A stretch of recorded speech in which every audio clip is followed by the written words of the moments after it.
The Mikey Bet Show, the Mikey Bet Show. Do you know the Mikey Bet Show? Tino Antonacci made nothing but money off me. I'd be at Basta Pasta at 2 a.m. with 4 or 5 guys. We'd be off for there's no way he's going to get on the air tomorrow. No way. This one I was working from 10 to 2. Tino would go, I'll bet you $100 right now. He's on the air tomorrow, and you won't even notice that he was out. So I'd come on. Hey, everybody, Mike North here on WSCR, The Score, along with Dan Jiggets. Mike, how you doing today? I'm doing good, Jigs. Everything going good. What'd you do last night? I was on the world tour last night. But you know me, when the red light goes on, and then we'd go to a break, I'd go, oh. And then we'd go back on. Bing, bang, boom. Right? Because nobody driving that's listening to me or any of the guys at The Score wanted to hear that shit, that you're hungover. Nobody wants to hear that. Hey, everybody, we're Metallica. We're tired from last night. They don't do that. Hey, I'm Mick Jagger. We're going to put on a show if we can, but we were out late last night, right? Hey, Sinatra. Last night I was drunk till 4 in the morning. We'll try to give you what you want. They just go out and do it. I live large.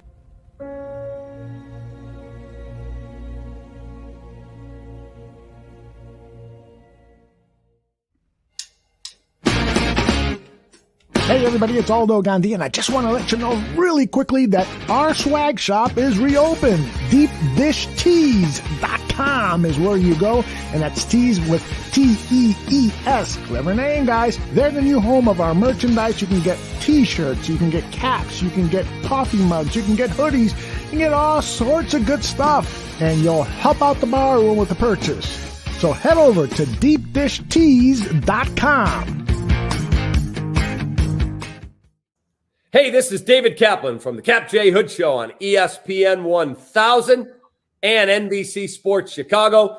Now get ready to listen and watch to Bulls 101 with Kris and Larro. Take that, Sparkles.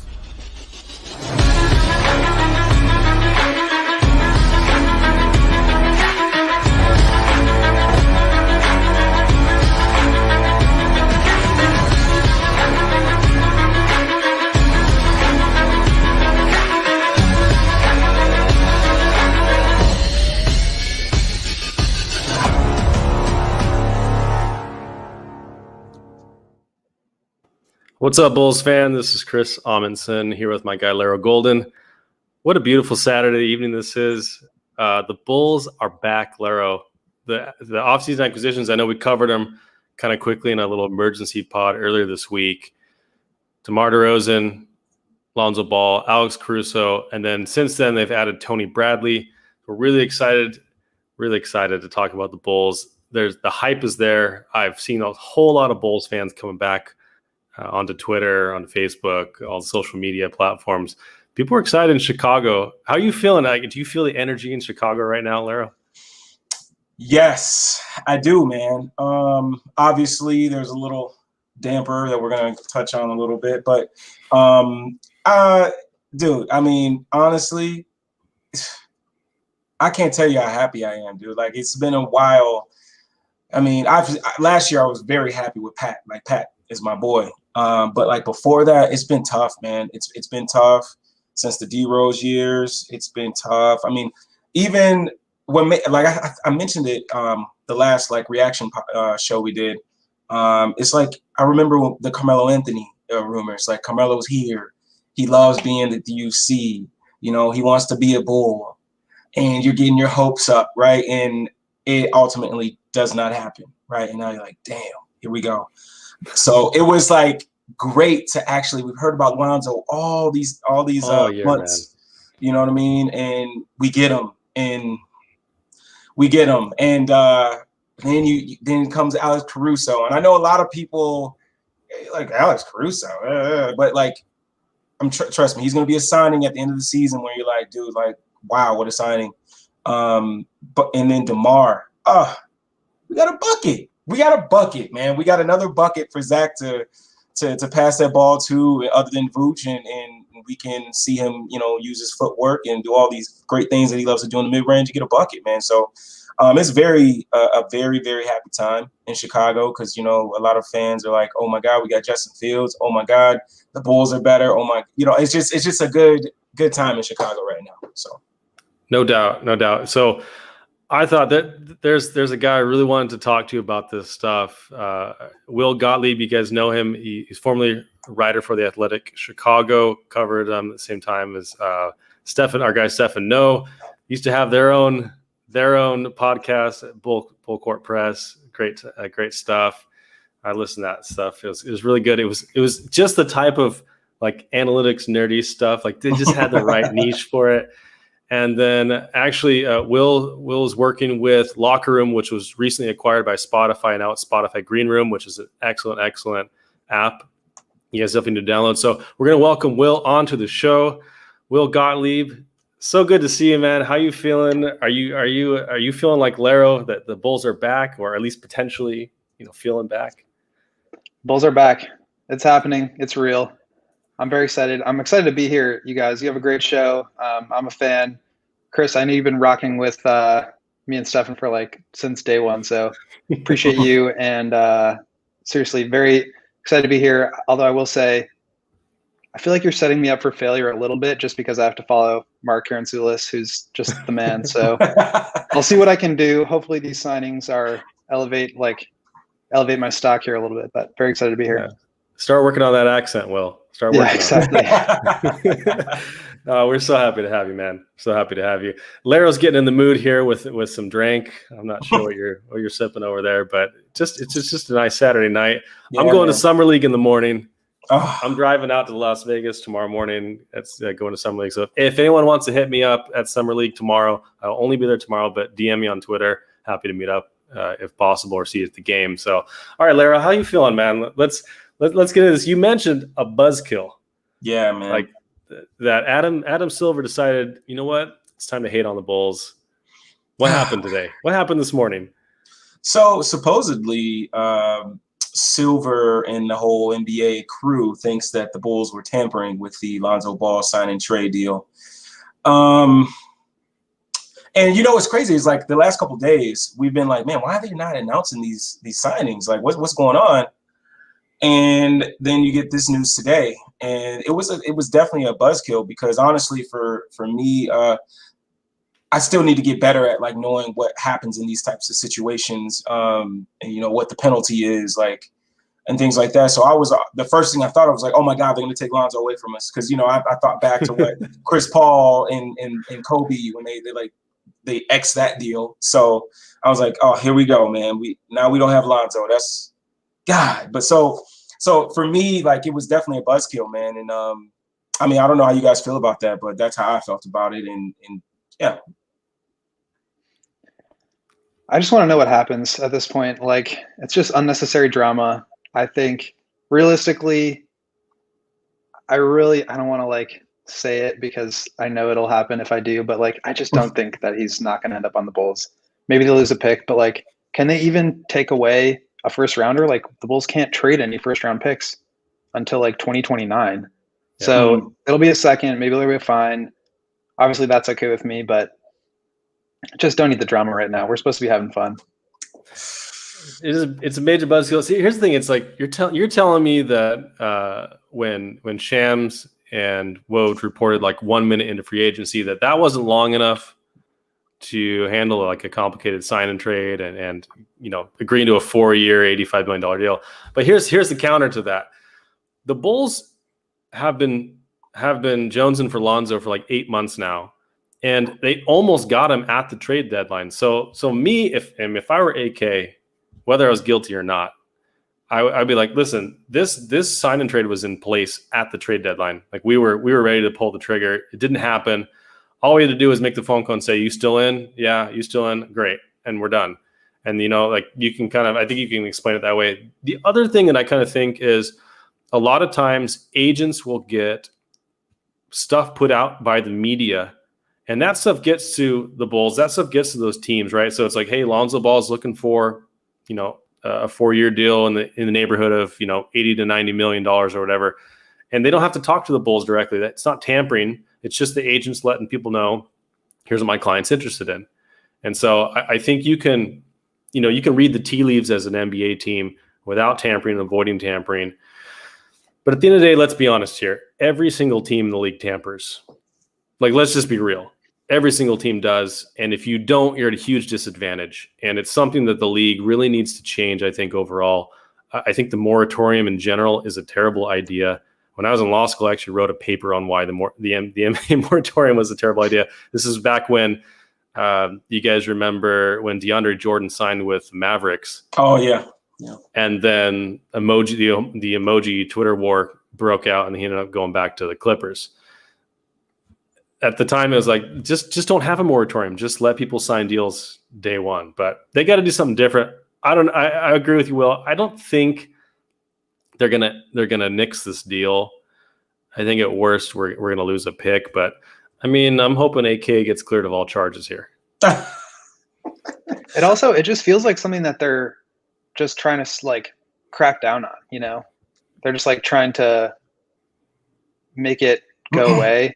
It's impossible. Like, you just can't do it. And so I don't know like what the actual rules are as far as like what's allowed to go on behind the scenes between agents, like you said, and executives, but I don't know.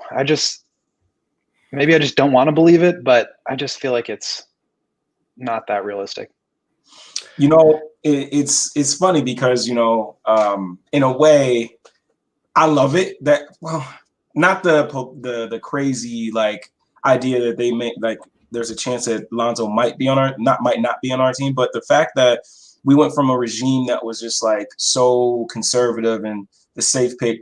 We got a guy that's tampering, baby. We got a guy that's like, you know what? We need you, Lonzo. Hey, send us a text message. Let us know when you're in Chicago. You know, like we got a guy that is actually trying to get the job done. So in a way, it's like, okay, AK, you know, all right. But at the same time, it's like, you know, hopefully nothing bad comes from this. But in a way, I'm like, we got a guy, man. We got a guy.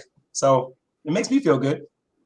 I was so impressed with, I mean, we can get into it at any point, but like, I was just so impressed with the overall vision, the execution, just like targeting the guys he wanted, going after them ruthlessly, and like building a dope team. Like, everything about it was awesome. Absolutely. Free AK. Santiago, there's pure Chicago, pure emotional man. intelligence. I mean, come on, baby. I mean, it's just, I like it, man. Like, we got a guy that is trying to make this. He was not lying. Like, that's one of the things that I love about this dude. He just didn't say something just to make us get on his bandwagon, and then all of a sudden it changed, and we're like, wait, where's that guy that said he's trying to do whatever it takes to get the Bulls back to where they need to be as an organization? Like, this dude is serious. Like, he wants a winner. Like, he's giving away picks to win now in order to get, you know, the stigma off of us, to get this program looked at differently by guys that are outside of this city, you know, that haven't been a part of Chicago, that thinks, oh, that's the organization that didn't even let Michael Jordan retire there. You know, like, he's trying to change everything, you know, and I love that about AK and ME. And it's been great, man. It's been great for me. I'm loving it. I'm chilling, man. I got my cup, man. I'm with my boys. I'm chilling right now, man. It's crazy because like that narrative changed so quickly. It was like literally 6 p.m. on the dot, Lonzo signs. And now, like, the Bulls are players. Like, I tweeted this out. I really think that, like, aside from maybe you can make the case for Carlos Boozer, like, the best pre or in prime free agent the Bulls have ever signed. Like, everybody else is in their 30s.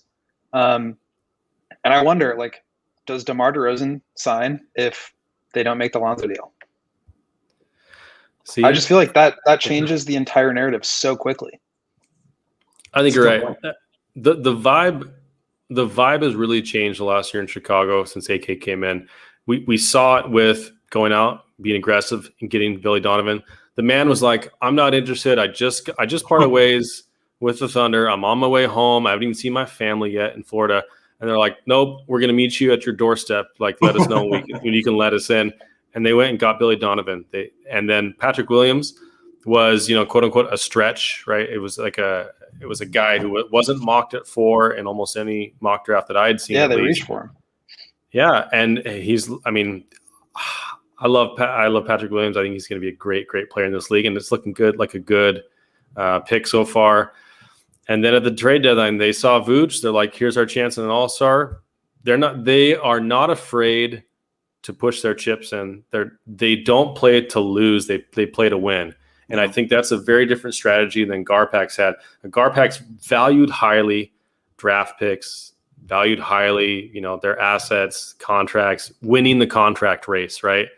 And that, I know we talked about this a little bit before we got on here, Will, but that was one of the things that the negative press we've gotten this week was after the DeMar DeRozan deal. I think everyone agreed that Lonzo and Caruso were shrewd moves by the front office, but it was a mixed bag with DeMar DeRozan. I think people focused a whole lot on the contract and the assets we had to send out on it. So I just wanted to pick your brain for a second on that and see, if you think that was fair and what you think the fans should be looking forward to. Like, what do you think they should think about, this type of deal going down? You guys said it before we started recording. Like, as soon as you make those Caruso and Lonzo deals, which were really value plays, like the DeRozan signing just makes so much more sense. And I think the criticism is coming from this place of like, there's a certain amount of dollars being spent on a guy who's a certain age, and you send a certain amount of players and picks back. Thad was great. I love Thad. I think there was some diminishing returns after Vooch. Like, you're not running pick and roll through Thad anymore because you have a better post player, a better pick and roll player, a better pick and pop player.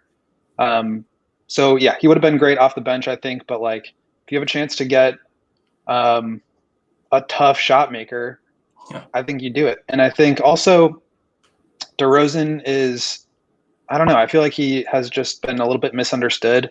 Obviously, like in Toronto, he was a great, tough shot maker. They fell short a ton of times, and he was a mid-range guy.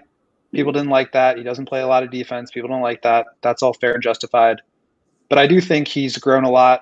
I think, all of last year and really like the last several years, like everything the Bulls were missing was a big wing, primary initiator guy who could score, and Jimmy Butler, right?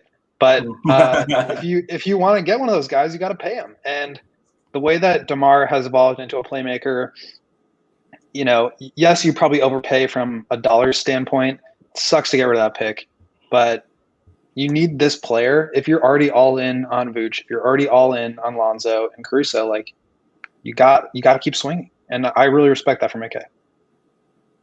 Yeah, man, AK has really made me, and I think Kris said it in the last show as well. It's like he's made a believer out of me, and I'm more of the half glass full type of guy, and it's just really, really cool to finally get a guy that fills the glass and gives you a full glass of water to drink from. You know what I mean? And instead of full glass of whiskey, right? Exactly.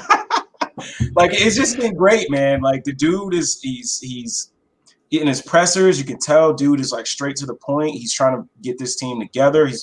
He's already on to the next move. It seems like he has a plan that he's trying to execute already. And it's been great. And towards the DeMar DeRozan thing, I think we're gonna love that guy, obviously, because dude is a bucket. But I think we're gonna love what he brings, like, even more to the team. Like, seeing what Zach had to do, and what makes what he did last year so crazy, with his efficiency and because of the types of shots he had to take on a nightly basis, because of the defense paying attention to him more so, and now it's just gonna be fun, man. I can't even begin to think of the things that we could do. I can't wait, man. Yeah. I can't wait. Larry's been texting me a lot this week with his hype. He's hyped about this whole thing, and I am too. So we're gonna. He's ready. Larry's ready. So we're gonna get into the on-court fit. I think that's what we really want to focus on today. We got some film of each of these acquisitions, and we'll go in order of the acquisition, and then we'll kind of talk about the synergy between them as we go through. But before we did, I just wanted to make one comment as well, kind of on this subject about the DeMar DeRozan contract criticism. So I think you can criticize the shrewdness of, or lack of shrewdness of the contract size or the assets going out, like you mentioned, Will. And that's fine. I think that's fair criticism, right? I think you can reasonably argue that, his contract is not a value contract around the league as much as it is on the Bulls. I think you could argue that sending out Thad, a first rounder in 2 seconds, is a pretty sizable return for someone who's a free agent, even if we did need San Antonio's help to get him. But all that can be true, and DeMar DeRozan can be an excellent signing for us because of the on-court impact that he's going to have on this team and the way he fits. And as you mentioned, Will, you got these guys. He was the missing piece, right? That extra primary creator, big wing type guy that we really, really needed. Another guy that could be a reliable scorer next to Zach, or, run a bench unit with Zach off the floor. DeMar was that guy, and there wasn't another guy around the league that was available. And not only did we get him, he wanted to come here. He canceled the Clippers meeting as they were en route to go meet him. Like, he wanted to come here. And I'm not sure if it was because of the Lonzo Ball signing or because of his relationship with Mark Eversley, which was reported as a factor. But for whatever reason, DeMar DeRozan wanted to come here, and he's an excellent player. And you pay to get those players, whatever it takes. I think, let the cap guys, let the team worry about how it's going to affect them and their bottom line. But the on-court fit for the fans, I think we should be really, really excited about. I think I'm sorry, Wood, you had something? I was going to say, can I add that, it can also be a great signing, like you said, and him not be the absolute perfect player. No, he is not Kawhi or Jimmy Butler, but even if he's 80 or 90% of that, that's still so important to what you need in order to have that synergy that I think we're going to talk about later, but I think is the most important part here. So it's not a perfect player. It's not a perfect fit, but I think it's pretty damn close. And like you said, you pay to get that. You just do. To add to that, it's not like he was bidding AK and the guys were bidding against themselves, and they ended up overpaying for a guy that wasn't going to be added or paid that amount of money by anybody else. He was wanted by more teams. It wasn't like it was just the Bulls. So another reason I admire him, he got a guy, did whatever it took to get him, and who's actually a great fit. It's not like going to get Jabari Parker, who, you're going to get a guy that fits your team offensively, that gives you another need that you really need. And I saw a question in here, but we obviously will touch on it when we get to DeMar, about how worried are we about his defense. And I think we could touch on that a little bit once we get into DeMar. But Larry, you mentioned something real quick. I wanted to just review, which is the idea that we bid against ourselves. So John Hollinger wrote an article panning the move pretty heavily. And that was one of his criticisms, which was, at the time the signing was announced, the other teams that were interested in him had a lot less money they could pay him. But I think Zach Lowe mentioned it on a podcast this week. Mm-hmm. Just because the signing was announced at that time doesn't mean another team that was interested and had cap space, had kind of realized they weren't in the game anymore and had spread those somewhere else, right? We don't know the timelines. We don't know exactly when stuff was available. So I don't think we have enough insider knowledge to say whether or not, there was another team out there that was bidding 25, 27 million or whatever. And, what I have faith that the AK paid him what he had to, right? And nothing more, nothing less. So you pay to play. You pay to play. So, and I think we're ready to play. Don Burr's back. What's up, Detroit? What's up, Detroit? Oh my gosh, bro. Go. Appreciate you being here, but we're not going to be talking about Saban Lee, brother. We're not going to be talking about it would be nice to have Cade, but we're not be talking about Cade, brother. So hey, I just had to say hi. He's here. He's been here recently. Always talking about Detroit. We love your passion, bro. Also, we had a question on Twitter, and I see he's in here. It was a Bulls Wisco. So he mentioned, are the Pels going to be in trouble too due to signing Temple as part of the sign and trade? They're going to investigate each party. So they're also investigating the Lowry Heat Raptors deal. So we're going to see, I think, and we'll pray that AK gets cleared of all charges here. But I doubt they're going to get rid of the deal. I mean, if they get rid of it, we'll just agree to it again and sign them. Like, I don't understand how. I don't know what the alternative would be for Lonzo Ball or us at that point. But I think it's more going to be like a fine and a pick or something that gets lost. And I think Santiago mentioned it, that here it is here. The executives should be fined or whatever. But loss of draft picks. The thing sucks about that is if you lose a draft pick, it's just that person doesn't get drafted. So it's really hurting the person that's trying to get drafted rather than the team. So I don't know. I think it's an archaic way of doing things, but yeah. So that's enough about that. Let's get on. So let's start with Lonzo Ball. He was the first acquisition and someone we've coveted for a long time. Me and Larro, we've talked about this guy a lot.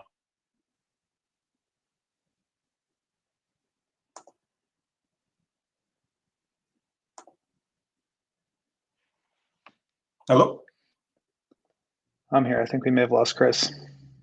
Oh, well, I did want to go into Lonzo first, so let me pull this up really quick. Let me get down here. So let's go here. So for me, I don't know about you, Will, but some of the stuff that I love about Lonzo, and the reason why I'm happy that we signed him and Caruso before we got DeMar is because DeMar is going to be prone to getting beaten off the dribble. So you need good help defenders. You need guys that are in the right spots most of the time, guys that are active, that are not just locked on to their guys when they're on the weak side of the floor. And for this clip, I just love what his activity here. You know what I mean? So he's guarding Draymond over here. So that obviously helps a little bit in terms of not being really afraid of his three-point shot. But I just love his activity, right? So Steph is going to swing in here to Toscano. And, you got Bazemore who's cutting down the lane here. It would have been a great cut if there's no nail help here from Lonzo, right? So you got Lonzo who steps over, takes away that pass. And that's stuff that we didn't have. And it sucks that you say that. We didn't have guys that were in the right positions a lot of the time. You know what I mean? And Lonzo is a guy that's always going to be in the right spots, right? So he takes away that. Zion gets back, gets the close out. He's here. He's just somebody when you look at him and when you watch him play, you're just so you feel comfortable as a fan that this stuff is going to get you're going to have a good possession of defense with this guy on the floor. He's going to be in the right spots. Guys are going to have to work hard to get a basket. That whole play there was just me watching his movement in the half court. He's not locked on anybody. He's just playing safety almost. He's just in the middle of the court, just ready for any cut, anything that's coming to the basket. And that's just what I loved about this clip here from Lonzo. And it's nothing too crazy, but it's just seeing his activity off ball. Is there anything how you feel about this clip here, Will? Well, I just think it speaks to his IQ. You can just tell he's the kind of player who really understands the game. And then when you combine that with his wingspan and just his general mobility, I just think just coming off a year where you had Kobe White and Lauri Markkanen as the only players who were playing help defense, it's just so exciting to have kind of a quarterback there, especially when the center position is not necessarily going to be that guy with Vucevic. Yeah. Hey, what's up, brother? I think I must have tapped my power cord and it shut down my computer. So I'm back. I was looking.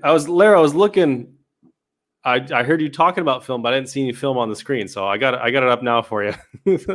Oh, really? Oh, wow. Will was probably like, "What is?" I couldn't what's see going it on? either, but I was just going with it.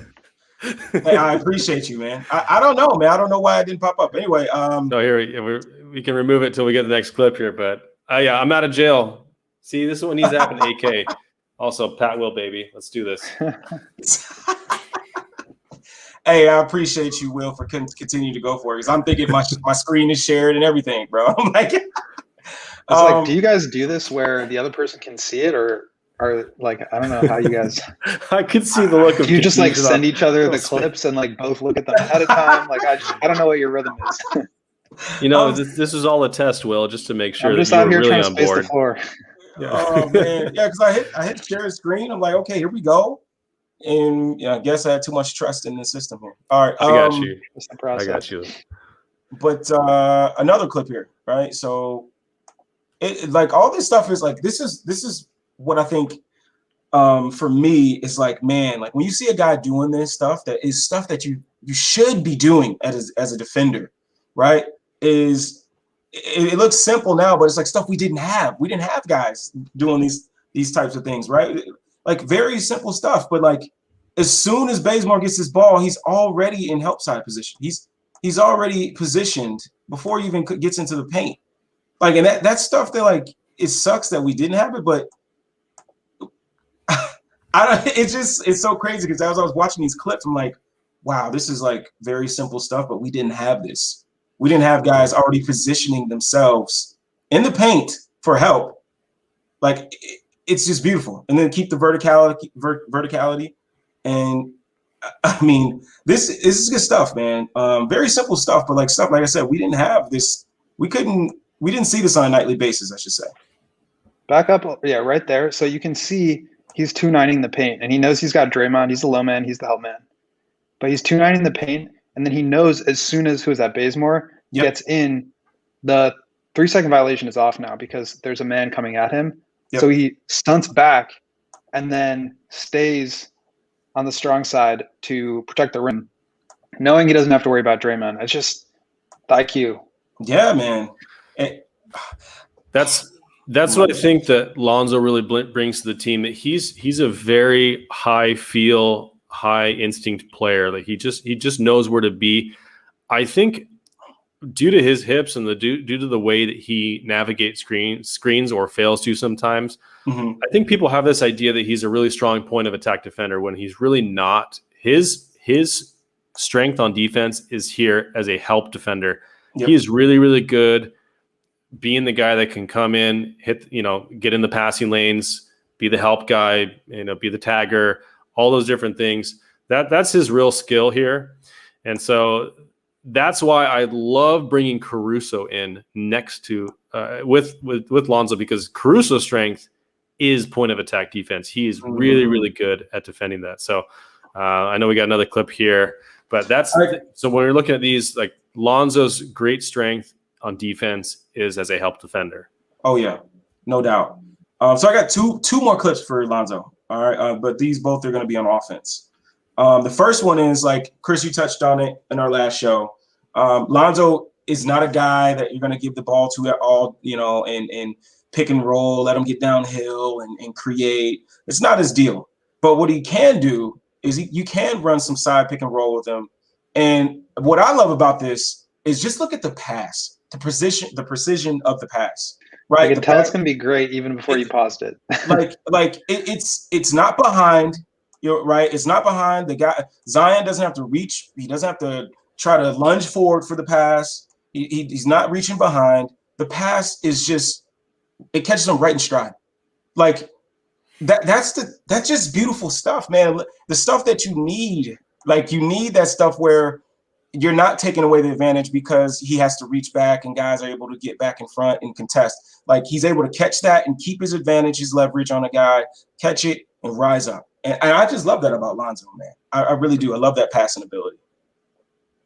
Yeah, the timing is really great. He knows if you back up a little bit, Draymond is kind of dropping off him. And right before Draymond has to decide, he drops it off, live dribble pass, right, as you said, like leading Zion right to the basket. Again, just speaks to his IQ, and I love watching smart players play basketball. It's very different from what we've had, with Zach. I mean, Zach's made incredible strides as a lead creator on the offensive end. Kobe has also made a lot of strides, but neither of them are naturally gifted in that area, right? So Lonzo is a naturally gifted playmaker in that sense. He's not going to be the guy that's creating the initial advantage for your team, I think. Yep. But he's the guy that sees the advantage that's created and keeps it going, makes the right pass, and he's going to hit guys right in the shooting pocket. He's going to hit guys like Zion, dive into the rim, right in stride, right where he needs to be. And that's something that over a course of a game really impacts positively the offense, makes it run smoother, and guys trust. Guys are going to cut because they know Lonzo's looking for him. They know Lonzo's going to hit that pass. I know if you've ever played pickup with a great point guard, and you can get out in transition, you're going to run because you know that guy's going to find you. You're going to make that back cut because you know he's going to see you and he's going to hit you at the right spot. And there's a guy that, oh man, he's not even going to see me. I can cut all day. He's going to get his. He's going to pull up for a long two. Having a guy like Lonzo is going to be a huge boon to our offense. It's going to make everything run smoother. He's the grease in the whole machine here. And there was a quick question, not about Lonzo, but can Caruso and DeMar play together? It might be a lack of shooting. So I actually think Caruso is the perfect person to play next with DeMar, because it really helps shore up the defense, which is DeMar's biggest weakness.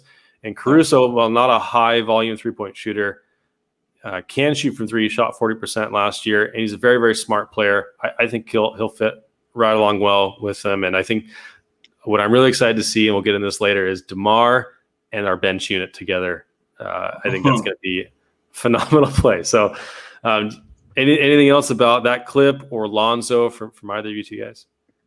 One thing on what you said about just like after ball reversals, like I think a lot of times people just assume that like you either run your pick and roll, your side pick and roll, and you swing it for a corner three, or you swing it to the opposite wing and then you run another pick and roll off of that. But I just feel like what's gotten lost in this whole conversation about how DeMar and Zach LaVine and Vucevic and all these players fit into one another. And again, we can get more in detail with this later, but having like the right guy who can basically not just result in a shot, but like a result in the extra pass, which leads to the extra pass, which leads to like the wide open shot. I think Lonzo is just like the perfect guy for that. He's going to play so well off of Zach and DeMar. And I think to the question we just had, like Caruso is like the perfect complement to both of those guys. Like he's going to play so many minutes because he fits so well next to all three of those guys. Yeah. You guys are leading me to the last clip, and I think it's going to illustrate what you guys have just talked about, what I think and we think his strength is in terms of half-court offense. And then we'll get to Rob. We'll get to your question, Rob, right after that. Yeah. So in this clip here, you got Zion who's going to roll, and you got Ingram here who's going to get the advantage going for Lonzo. All right. So he drives, he kicks, boom, stops. This is where Lonzo makes his money. This is where we're going to love him. Right. You got Duncan who's trying to close out. You got Kendrick stunting. He drives, gets Kendrick to step over a little bit more, hits Drew right in the hands, knockdown. Like that is exactly what Will was talking about and what Kris has talked about. Is that's what Lonzo does so well. Connector. Like just knows how to, like some guys would either one, shoot that, or two, dribble too deep into that and it becomes a turnover. Right. So there's a couple of things as in that situation where you have to know your feel for the game, right, has to be good, because you might have a selfish guy who will just pull this, right? Or you might have a guy that instead of how many dribbles does Lonzo take? One. He takes one dribble, right? Instead of taking one dribble, maybe they take three, and now he's getting trapped, and now this guy isn't open, right? Lonzo takes that one dribble and gets it right to Drew, knockdown. And I think that's exactly what you guys are talking about in terms of making that extra pass and taking advantage of what Brandon Ingram had got for Lonzo in terms of drawing help, swinging it, and now he can attack a closeout and make a play off of that. And that's what he's so good at. Yeah, if you play it again from the top, the Heat are zoning. I don't know what they were doing before this, so maybe it was their first zone session, maybe not. But you can see Duncan has to stunt over towards Ingram as he, goes center right there. Boom, stunt. Lonzo's already coming over to the other side and attacking Kendrick Nunn because he knows Nunn has to step to him. Holiday, really smart player as well, fades to the corner. Boom, wide open three. Like, it's all up there. He's just I think we're going to see this on the Bulls is Ingram is going to be DeMar or it's going to be Zach LaVine, right? Creating the initial advantage here that then Lonzo can take advantage of, right? So as you see, Lonzo in this clip did not break down the defense, right? His driving to the rim simply kept the advantage going that Ingram created, right? As you mentioned, Will, you had Duncan Robinson who stunted, and that created that little gap there where Lonzo could slide right in. That forced Nunn to rotate, and then he hits him for the corner three. So that kind of stuff is going to be where Lonzo makes his money on offense this year. And it's stuff that you don't think about. Like when you're just watching it in real time, you're just like, how did Drew get that open three? Right? There's going to be so many plays where Lonzo is seeing that in real time and making that correct pass. And the offense just flows so much easier with that. So to answer Rob Queenlander, I got you this time. Not I got roasted for that last time. But who's going to benefit the most from having Lonzo on the team, Vooch or P-Wall? I don't know the answer to this question, but I will say Lonzo can make an entry pass, which is a big upgrade from most people on this team. So I think Vooch is in the lead just from that alone. I think whether it's Patrick or whoever else is operating that Drew Holiday, who starts in the weak side, ends in the weak side corner for three, I think that's going to be Pat a lot of times. And I think he's going to get a lot of open threes. I think when the closeout comes, he's going to have one pretty weak defender to one dribble pull up to his left, which is what he did all year. And I think he'll benefit quite a lot. I totally agree. Because, Vooch is going to get his either way, right? If DeMar wasn't here or if Lonzo wasn't here, he's going to get his. that Vooch is just a beast. But, in terms of making it easier, I totally agree. I think it's Pat. I think Pat is going to be able to utilize those flashes of cutting that we saw from him at times during the season and get rewarded for it. And to answer what you from that game, they, how Spoelstra likes to do the full court press, drop back to his zone. They were doing that for a quarter, on and off for a quarter. So I caught it right then and there. They did maybe 2 or 3 possessions of zone before that. So. Yeah, and we saw a lot of cutting from Pat this year, and I think, as I said before, when you know a guy's going to hit you there and he's going to see you, you're going to cut more, and Pat's going to get some easy buckets. But I really think the discourse this week about the Bulls has really overlooked Vucevic so many times. All the photos of the big three. The big three is Lonzo, DeMar, and Zach. I'm like, did Vooch die? Vooch is going to feast. He's going to feast in these lineups. He's really going to have a good time. And I know we were talking about with last week with Mark, transition play with Lonzo is another thing.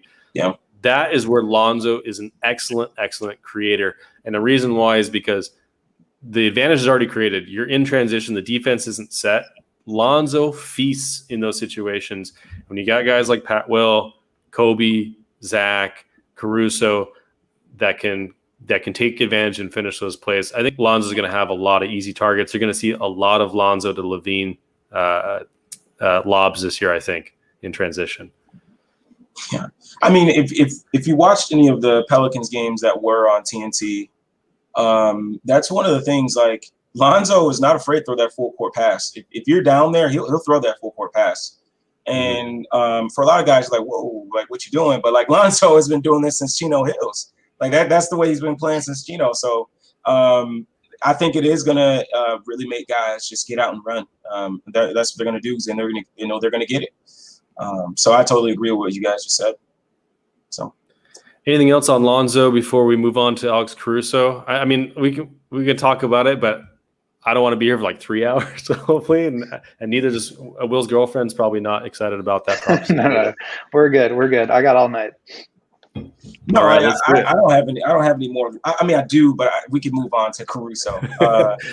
Let's talk about the Caruso. I'm so man. This guy is going to be a fan favorite in Chicago. I'm so excited for you guys to see Alex Caruso on the Bulls. Man. It's going to be spectacular.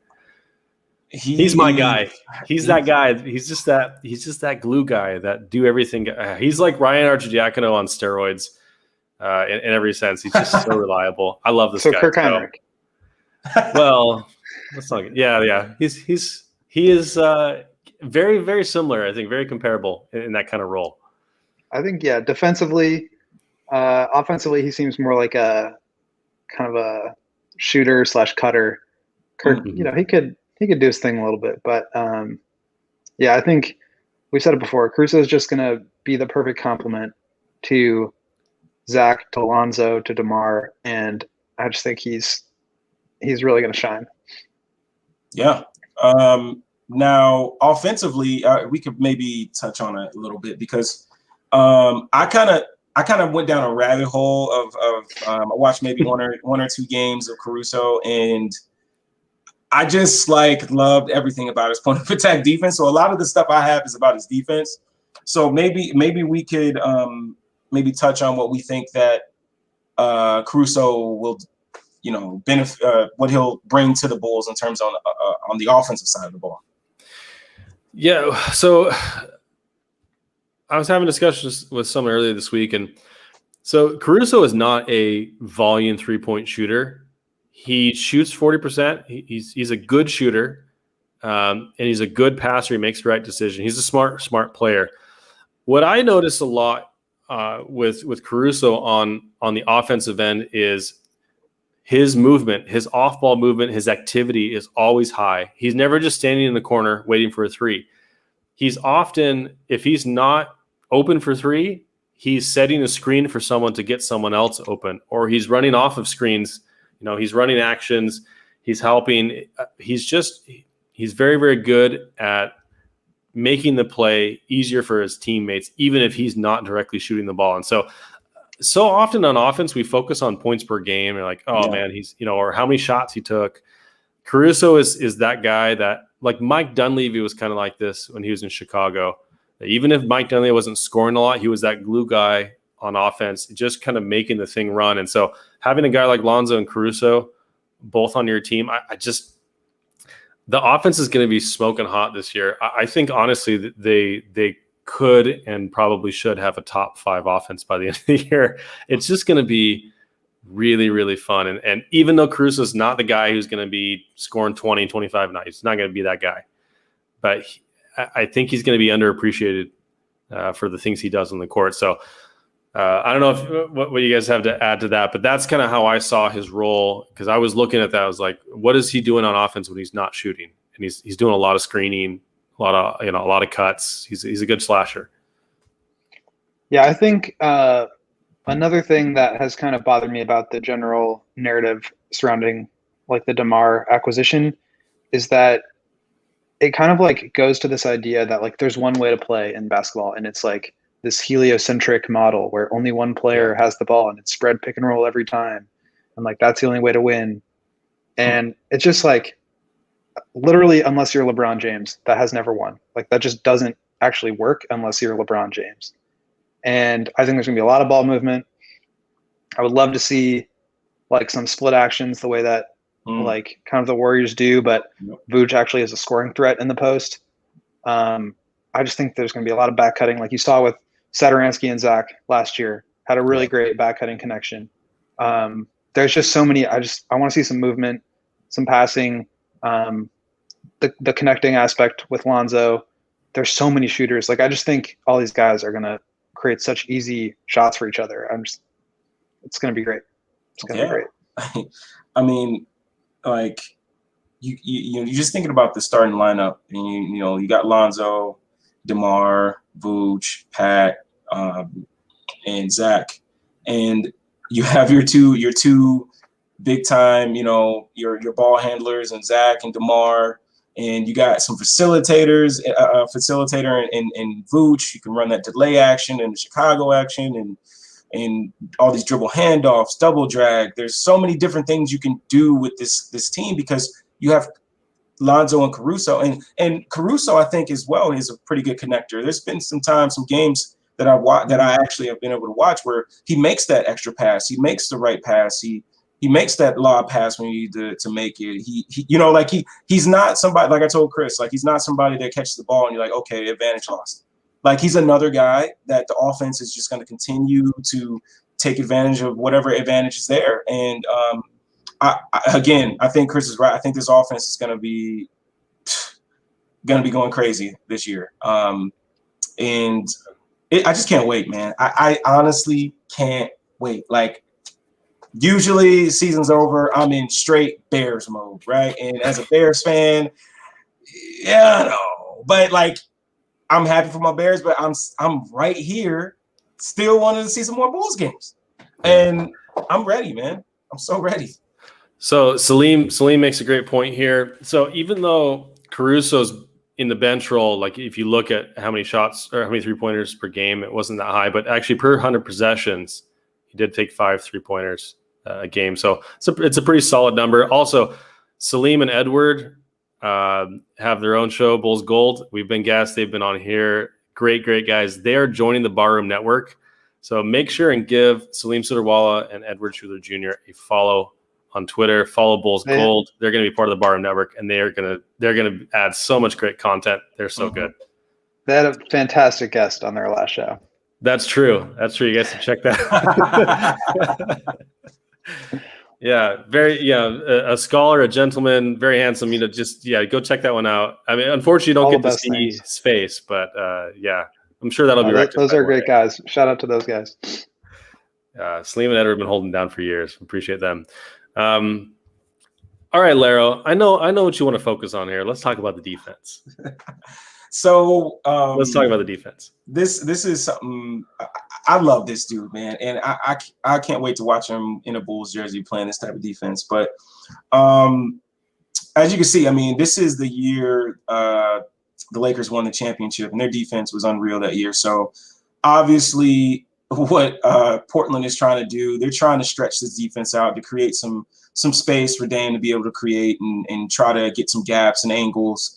Because obviously, if you creep that screen down here, now it's more compressed. That defense can just do what they do and just smother you. So you try to extend this screen out here, create some more space for Dame to come off and try to do some work.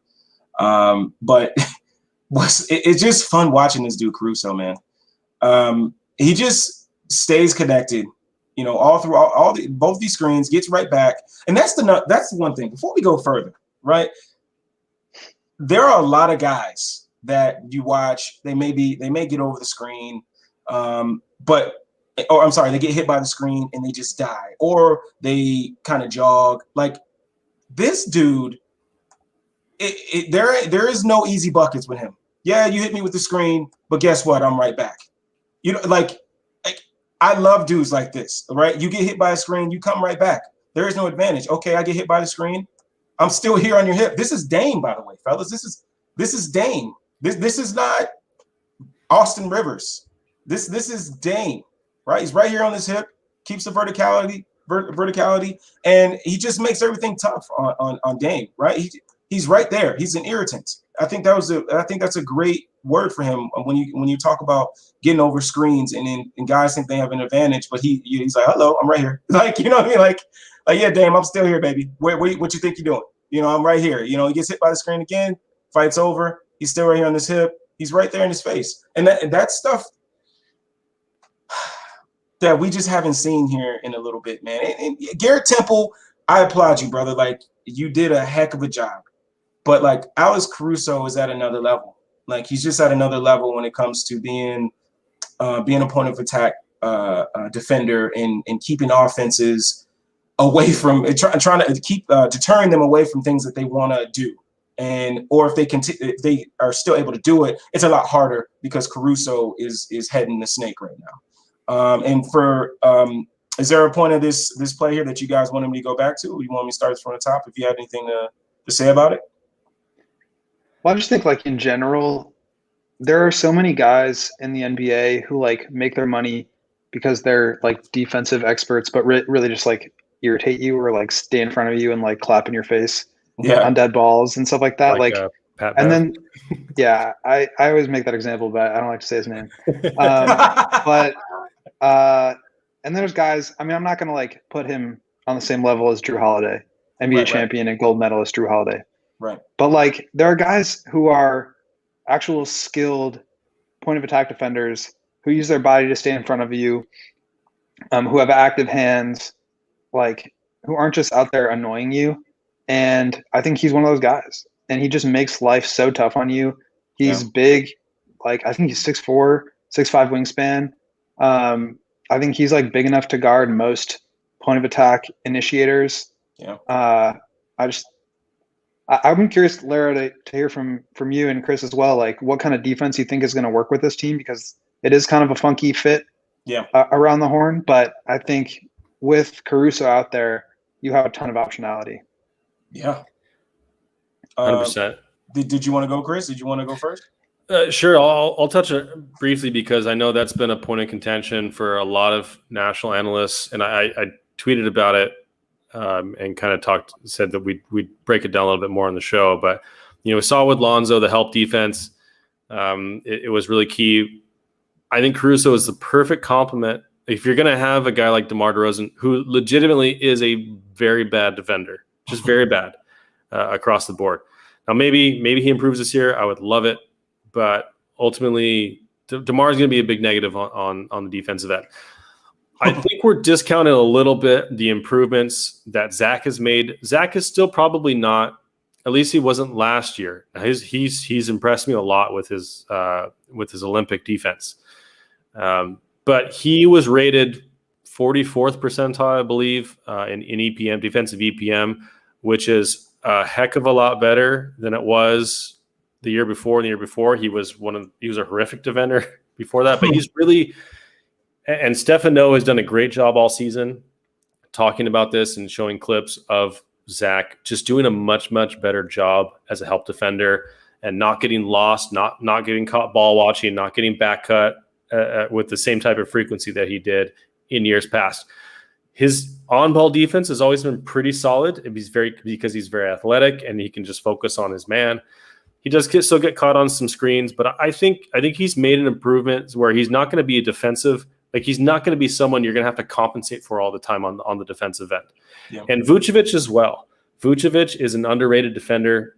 He's always been kind of considered as an offense-only player by a lot of different people, but he's very competent. He's not a rim protector. Like he's not a rim protector at all, but he's big. He's in the right spots. He contests. He discourages a lot of people from getting in the paint in the first place. So I think those two are better than have been advertised on defense. DeMar is as bad as advertised on defense, but that's why when you bring in guys like Lonzo Ball, who is basically a souped-up Tomas Satoransky, long, big, rangy, wing-sized guard, and he's a much better defender than Satoransky is. Satoransky was actually kind of below average last year, which is surprising to me. And then Garrett Temple, you mentioned Garrett Temple. Garrett Temple is a very good defender for us. He was like 78th percentile in defensive EPM. And defensive EPM is not like the be-all, end-all. You got to watch a lot of film on defense. But it usually gives you a good sense. Alex Caruso is 99th percentile in that. He is an elite point-of-attack defender. As Will said, he might not be as good as Drew Holiday, but he's kind of in that same mold as Drew Holiday. And so those two guys, I think, are going to be really important to shoring up the defense. And I really think Tony Bradley, who we'll talk about later in the episode, he's a very good backup five, especially on a minimum deal. I think that's a great signing for us. He's going to help that rim protection a lot. I really think we need one more kind of big 3, 4, 5 kind of switchable defensive guy.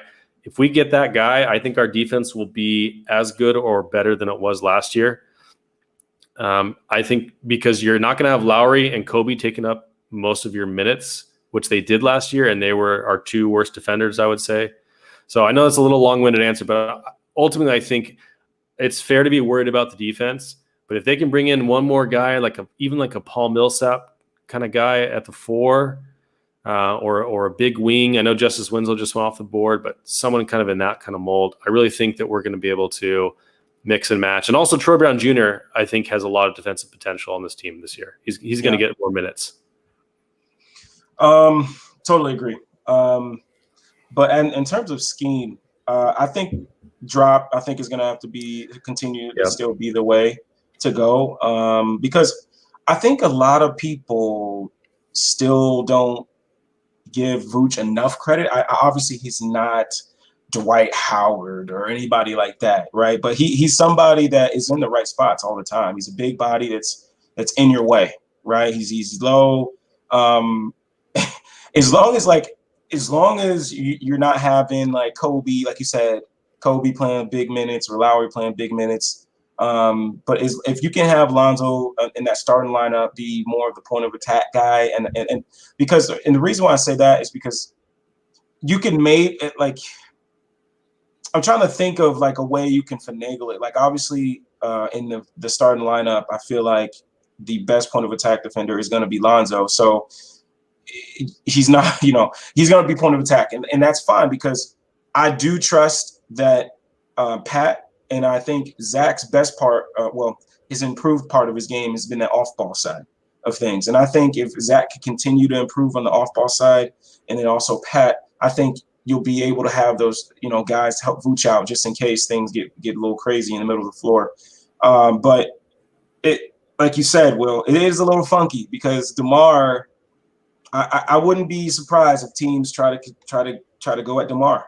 Just put him in pick and roll, put him in different actions to see if they could continue to get, good shots and get some advantages and try to hurt the Bulls that way, But I think, if they do that, then that puts Lonzo in help situations and Pat in help situations. So I think it could work out. But it's going to almost like an advantage situation when you put DeMar in pick and roll because then you have like 2 or 3 guys who are really good help defenders and help. And I like, you guys have both said it, but like Vooch being big, I don't think like people understand like what that, like that's a big deal. Like driving to the basket and there's like a big lumbering 7-footer who's got like a 7+ foot wingspan, just like standing there. That's like why Jokic is not like as bad a defender as people think he is. Like that really matters. And I think also if you are going to play that drop coverage, you're just inviting a bunch of like 10, 12, 15-foot jump shots, which is like fine by me. Yep. So I think Zach will see a lot of point of attack defense because I don't think he will. I think he's better at it than people think, like you said. Yep. But also he's not going to have the same offensive workload. So I think he will be able to pick it up on defense just a little bit. Pat will obviously like be that guy for any bigger wings. DeMar sucks. He just does at defense. Like that's just a fact. But you're not going to see Lowry and Kobe on the floor together for 30 minutes. Like you're just, I don't know. It's not going to be a top 10 defense. If they can like be around 15, which I think is doable, you're looking at a pretty solid, a defense that is like okay enough to not lose you a ton of games, right? Because really your offense is going to be where you make your money. So I think they're going to be all right defensively. I know a lot of people have been throwing around like Billy Donovan's last 5 seasons with defensive rating and all that. And it's impressive. So he'll figure some scheme out, but they definitely got, as we've said, like the infrastructure. And I think that matters a lot when you're talking about guys like Zach or DeMar or even Vooch. Like there's a space for them to be able to operate in a lane. Yeah. I want to make 2 points real quick. Will, I'm so glad you said to put Zach at the point of attack because that was an idea that I had the last since this signing. I was like, you know what? I think actually he'd be really good at that. He's pretty good on-ball defender, and then you put Lonzo and Pat in help situations, and that's going to be better for your team overall. Mm-hmm. And as you mentioned, with his reduced offensive workload, I think he's going to be a better defender this year. I just think Yeah, I mean, and then same thing with DeMar. DeMar not going to be as good as Zach at point of attack defense, but that means you got your help guys in position, and that's going to, I think, be the best situation for you. Another thing I thought of is, as far as the lineup versatility, DeMar, I think, should be the first guy that gets subbed out, and Caruso should be the guy that comes in, because I think you're going to be able to, if you can split up Zach and DeMar as much as possible, always have one of Zach, DeMar, and Vooch on the floor. But I think DeMar and Zach, because they're primary creators, they're very good at it. I think you can split a lot of their minutes in the regular season and have DeMar just cruise with bench units, because you can have a bench unit with Tony Bradley at the 5. You can have Troy Brown Jr. at the 3. You can have Caruso at the point of attack at the 1. And you can have Kobe and another 4, to be on the to help that. I think you're going to be able to get along just fine with that on defense, even though DeMar's not good. I mean, having Caruso and Troy Brown Jr. and then Tony Bradley backing them up, I think that's a solid enough defensive lineup. You're gonna get by. But I can't remember the other point I was gonna make, so I'll pass off to you until I remember. You know what? I was just thinking, right? So obviously, I'm not comparing the Bulls to Brooklyn. So everybody that's listening, everybody that will listen, but it's like when you start a sentence by saying like "no offense, but," and then you say something really offensive. Exactly. But what I'm trying to say is, like, obviously there was like a couple of weeks where Brooklyn was like just dog bad at defense, and after a while it was just like they got a little bit better, but I think it was more like their offense was just really good. And I think that's another thing too, is like when you have a good offense, the team that has to score on your defense, they have to play defense against you, right? So if you're able to be a good offense, and you're running, you got guys running through screens, and you're putting up points, and you're making a team, instead of getting fast breaks and being able to grab a rebound and go, you're having teams grab the ball out of the basket and run offense against a set defense. I think that is one of the things that helped Brooklyn a lot, is because, like, there's not many teams that's going to be able to stop James Harden, KD, and Kyrie. But if you can have teams take the ball out of the basket as more than they get a steal or get a rebound, I think that helps, where you can set up your defense and make teams have to shoot over contested hands and things like that. But do you get what I'm trying to say here, Will, at all, in terms of the defensive side? Yeah, I mean, I think at the end of the day, there's going to be a lot of adjustments on both sides, but I think I trust them to kind of figure it out enough. Definitely like reducing live ball turnovers, and just like quick transition is going to save them a lot of points. Active hands, stuff like that. I mean, I think they'll be all right enough. I don't think it's going to be like 25th to 30th best defense in the league. That's seems overblown. And I think that's a really good point about just like, you have to work to defend me. So now you're not going to have as much on that end to worry about. Another thing is, man, my brain's just fried today. Just remember, I had a really good point here. I don't know how you guys do this show so late.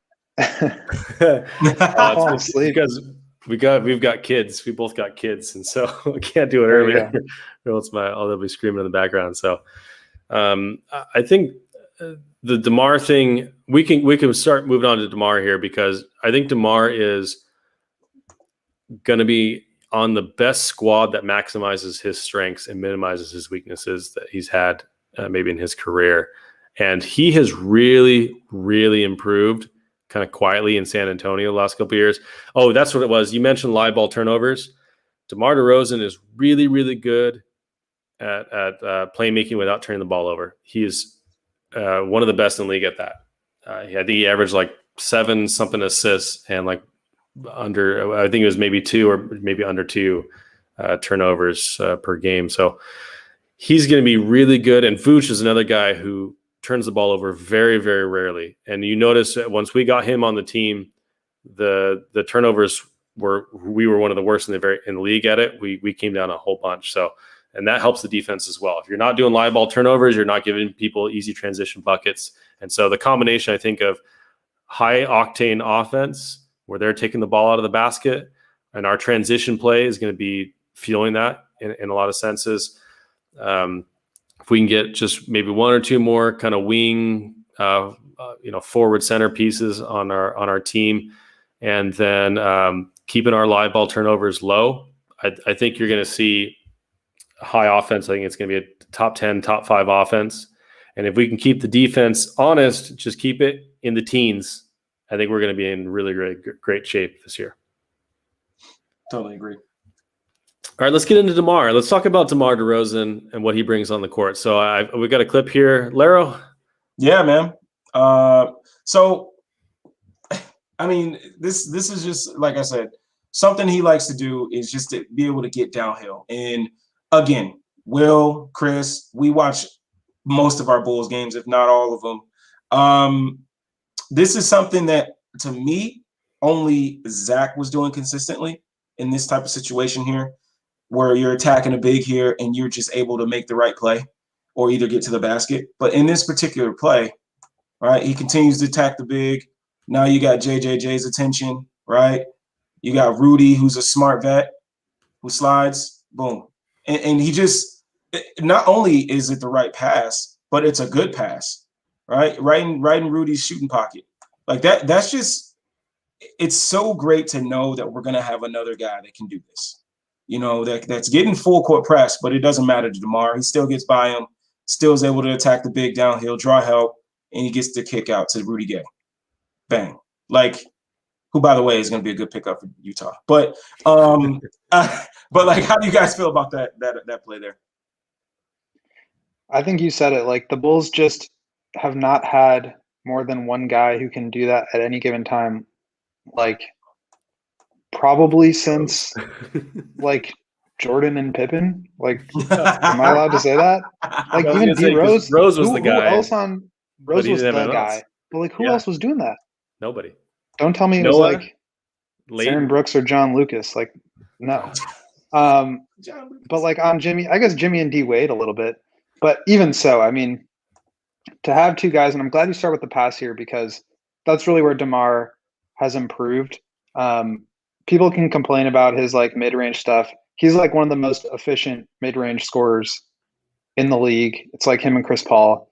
But when you now, it's like, basketball is a very simple game, right? Like, you create advantage situations, you attack and compress the defense, you kick it out, you have an advantage situation. And to be able to have two guys who can do that,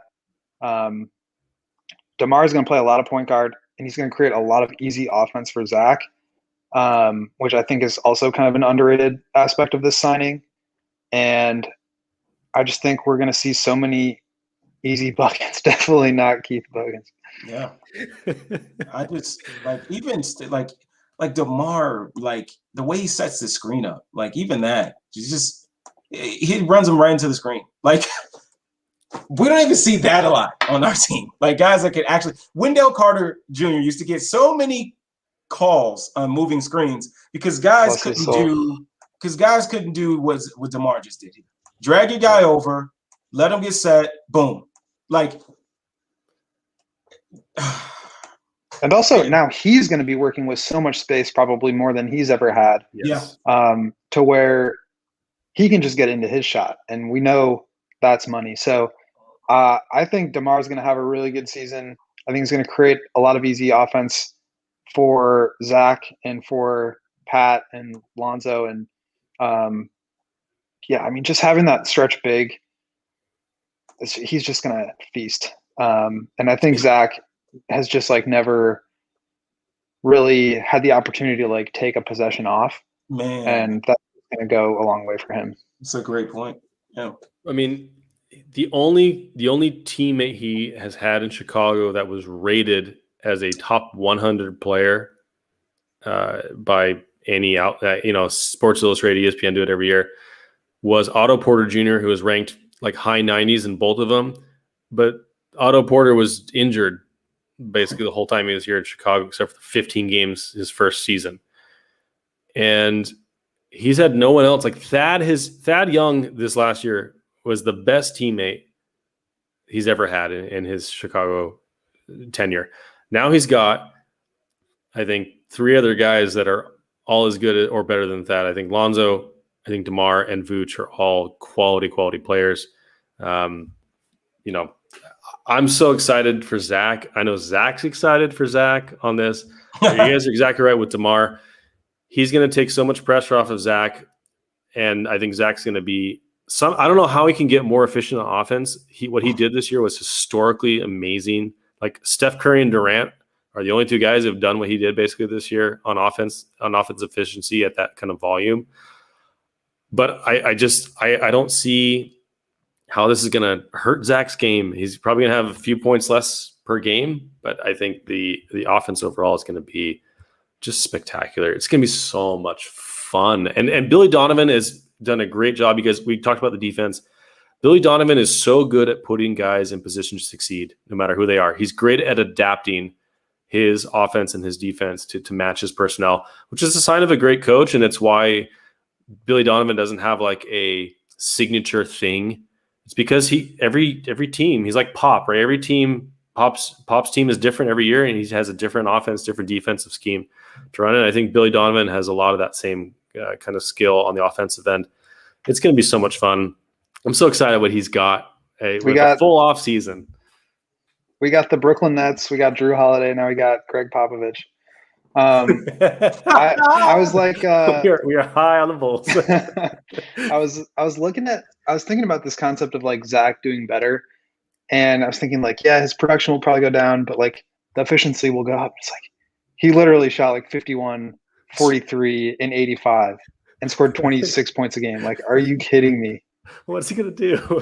What can you like? Is that even? Can you do better than that? He's gonna be Will Chamberlain next year. I mean, that's the only way going. The way I see it going. But I really feel like he's gonna put up the same stats, but like on 4 fewer shots per game. Yeah. Yep. I mean, and I know we got a comment. Edward Sheeran, worldwide singing star, is always here with us every week. So much spacing. That DeMar has never played. I mean, San Antonio is not a big spacing team. Toronto Raptors, when he was with them, I mean, Zach LaVine is one of the most spectacular perimeter shot makers in the league. And then you got Kobe White, who he when he gets hot, he could fill it up. And then Vooch, I mean, he shot 40% from 3 this year. Lonzo, high volume. I mean, you get a lineup out there of Caruso, LaVine, Lonzo, Vooch, and Pat. The worst shooter in that group is Lonzo at like 38% from 3. So I think DeMar's going to have a lot of spacing. He's going to have so much room to operate in the mid range. And as Will, as you mentioned, he's so efficient at that mid range shot. Only him and Chris Paul are like the guys who are really, really known for it.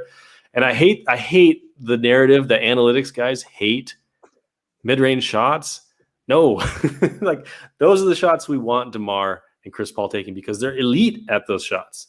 So shoot on DeMar, shoot on DeMar. I love it. I got the synergy up right now. And last year on shots 17 feet or shorter, he was 1.08 points per 100 possessions, 86 percentile. Medium is 17 to the 3-point line, 8.99. So very, very good. Yeah, he's smoking. All right, I know we got more from you, Larro. Yeah, with DeMar. So same kind of idea, just different here, more of a half court set, but rejects a screen here. And I actually love when guys reject the screen because you get a guy who, who's used to going over the screen. As you can see, Dylan is ready to go over the screen. He just rejects it. I love when guys do that. Except if you're Tyler Hero, who does it all the time, and it's very easy to read. But he gets downhill here. And I just love the contact, right? He's so good because he's just a freaking muscly dude, right? He gets downhill, and he just initiates contact. And I think that's a lot of the reason why he's able to get to the line more, right? He gets right in his chest, moves him back, finish. Like, There's not another guy other than Zach on the team that was doing this, right? Yep. Or Pat, when he got aggressive. When he had games when he was getting aggressive, you could see this in his game. But oh man, I love those boom. moments when Like- Pat would get aggressive and just bowl his way to the rim, LeBron style. I love that. Like, Loved it. look, just look at boom. I mean, just the shoulder right into his chest, moving back, and it creates And that that's- space. Jonas Valanciunas, that's like That's one of the biggest big dudes in dude. the league. like that's good stuff, man. And I get giddy every time I see this stuff. Take this shoulder, brother. To get this It's bucket. also it's 10 defensive eyes on Yes. him. It's Yep. also another thing we're not talking about here is so many free throw attempts. Like he Yeah. could have he took Yes. contact there, maybe fine, no call, but like another thing that is going to help you not give up easy buckets is gaining the free throw line, making free throws, going back on the other end. Like they're going to get so much easy offense in ways that sets them then up to defend. So Yeah. So DeMar DeRozan for cleaning the glass has these stats. He was 99th percentile in shooting fouls drawn and 90 percentile overall in non-shooting fouls. And he has never been below 90% in shooting fouls. Like he gets so many and ones, so many shooting fouls called. He gets to the rim, and two of our biggest issues last year was rim pressure and free throws as a team. And DeMar DeRozan is one of the best in the league at both of those things, and the only other person other than Zach who is consistently getting to the rim like that. So he is going to be huge for those two things. And I would imagine finishing at the rim too. Like that's something that Kobe has always struggled with. Wendell was never like a high percentage rim finisher guy just because he was like a little bit smaller. Laurie Markkinen, I don't think ever saw the paint in his career. So I don't know. I just think a lot of easy baskets at the rim are also kick out opportunities. To that point, Will, since 2013, he's always been better than average, usually in like the 75th to like 85th percentile in that. He had a little bit of a down year last year, but I think he's gonna be shooting in like the high 60s at the rim, which is really good for a wing. So, I have two more clips for DeMar. All right, one more good one. No defensive plays. I got one more good offensive play, and then I got a defensive play, offensive play that's good, and a defensive play that you guys are gonna be like, whoa. So, yeah. So here we go. Half court setting again. All right. Love this here. Gets downhill. Boom. Like that's so nice. He's gonna be so fun, man. Like instead of this being like Keldon Johnson, that's gonna be Zach. There's gonna be Lonzo. You got Pat. You got Vooch. The spacing's gonna be crazy. Oh my gosh! So he slips the screen, dives right in. Eubanks right slips the screen, dives in, gets a nice little behind the back pass. Like that's just good stuff. I just love everything about it, man. And also too, I meant to get this clip, but I see it right here. Boom, right? This is something that we saw James Harden do a lot and what drew a lot of fouls. And I had a clip and I don't know why I didn't upload it, but this is something that we're going to see a lot too, right? He does that little dip, right? Where he brings the ball up. And if you reach in, he's going to rip up and get that foul every single time. You're going to notice that when he drives, that ball is going to dip and he's going to try to get you. If you reach in, boom, he's going to get you right there. He's going to get you. So Salim's killing me with these comments, man. He's like, hey, he doesn't get out 3-point shooters, but at least he won't be fouling 3-point shooters. So that's so yeah, like can you back it up just a little bit there? Because I want to point out one more thing. Oh yeah, of course. Tell me when to stop. So he gets a slip, boom, right there. Smart hedges in, and you've got Tatum a little out of position there. I can't tell who that is. Maybe Neesmith at the top. Oh yeah, Neesmith. Tristan and Jalen, and then Smart is back out. You're gonna have on strong side Zach LaVine, weak side Patrick Williams, up here Lonzo Ball, and probably rather than just sitting at the block up top popping Vucevic. Like he's the space. Like you're not gonna have 8 defensive feet in the paint. Yeah. So I mean, he's just going to get so many easy buckets.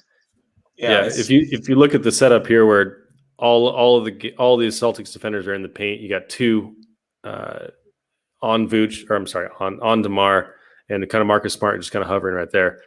Will, as you mentioned, with the spacing, they're not going to be able to help off. They're not going to be able to be as close here, and DeMar's going to get more easy buckets, and he's so good at drawing fouls. I can't say it enough. The offense is going to be so fun to watch and so efficient. I just pray they're all healthy. Also, Drew Castillo, you make a great point here. Patrick Williams is, I think, the key to so there's been a lot of criticisms about the ceiling of this team, right? Now, are they pushing their chips in too far? I think Patrick Williams is the guy that can take this thing to the next level with his development. And I think you got a nice mix of older guys like Vooch and DeMar, but you're developing and you're investing in your young guys. You got Patrick Williams, Kobe White. Now you got Lonzo Ball under contract. He's only 23, turning 24 soon. And then Zach LaVine had just turned 26. So I think you got a lot of flexibility going forward. And if Patrick Williams hits, and I think he will, man, he's going to be so much fun this year too. I can't wait to see him in Summer League, see what he's done. He looks good, but he's got so many skills to develop. And I think on the defensive end and the offensive end, I think there's going to be a little bit less pressure, and there's going to be a lot more opportunity for him to get easy buckets and build that confidence this year. But that's a kind of a side point here. But I think that's a really good point, because you look at the value of the DeMar deal, and it's 3 years, right? Patrick right now, like him hitting, if he hits as like a high level role player over these next 3 years, that's like amazing, right? Because now you've got DeMar. Pat doesn't have to become that big wing offensive initiator that the Bulls were lacking. So it allows him to develop into a like high level role player, and then DeMar leaves or maybe reextends on some sort of smaller deal. You start to like add layers into his game. So I think, yes, you said it. Like the ceiling of this team has been criticized, but I don't think that accounts for, one, the young talent that's still there, and two, their ability to not just grow individually, but make each other better. Because I think DeMar is going to help like Pat's ceiling just in general, not just like how Pat plays on the floor at any given time, but I think he creates an environment in which Pat can reach a level that he wouldn't have if the Bulls had just continued on this track of drafting 7th overall and bringing in Lauri Markkanen and Kobe White and all these players. And I think you touched on something too, like both of you. And yes, DeMar and how this team is set up is probably going to help his ceiling. But I think a lot of the problems with Pat was Pat in a way. So, and I don't want to be this guy's like, oh, I watched every video and Pat looks like he's going to be, different. But like, I watched the one video the Bulls just released, and just, I think the best thing that could have happened to Pat in his rookie year was having Thad, because I don't think there was anybody that could give him the advice and that he needed. And I already like just listening to him talk and seeing the clips of him practicing and being vocal. It does seem like he's taken those points that Thad has brought out to the public in his presser, that he's talked to Pat and told him that he needs to be, he needs to be a dog, basically. I do see like I see some things where you're like, okay, even how he's talking, like, he's like, man, I got to be a leader, da, da, da. And it's not like that PC talk where you're like, oh, I got to be a leader. Like, no, you can tell that he's taking this on, like, and the summer league team where he has to be the vocal leader, because he's the only guy that really has had minutes on the starting squad. I mean, on the Bulls squad, other than Dotson here and there. But like, I'm kind of excited to see this, because I do think he is he's grabbing his confidence where and really putting it in his game, and I can't wait to see it.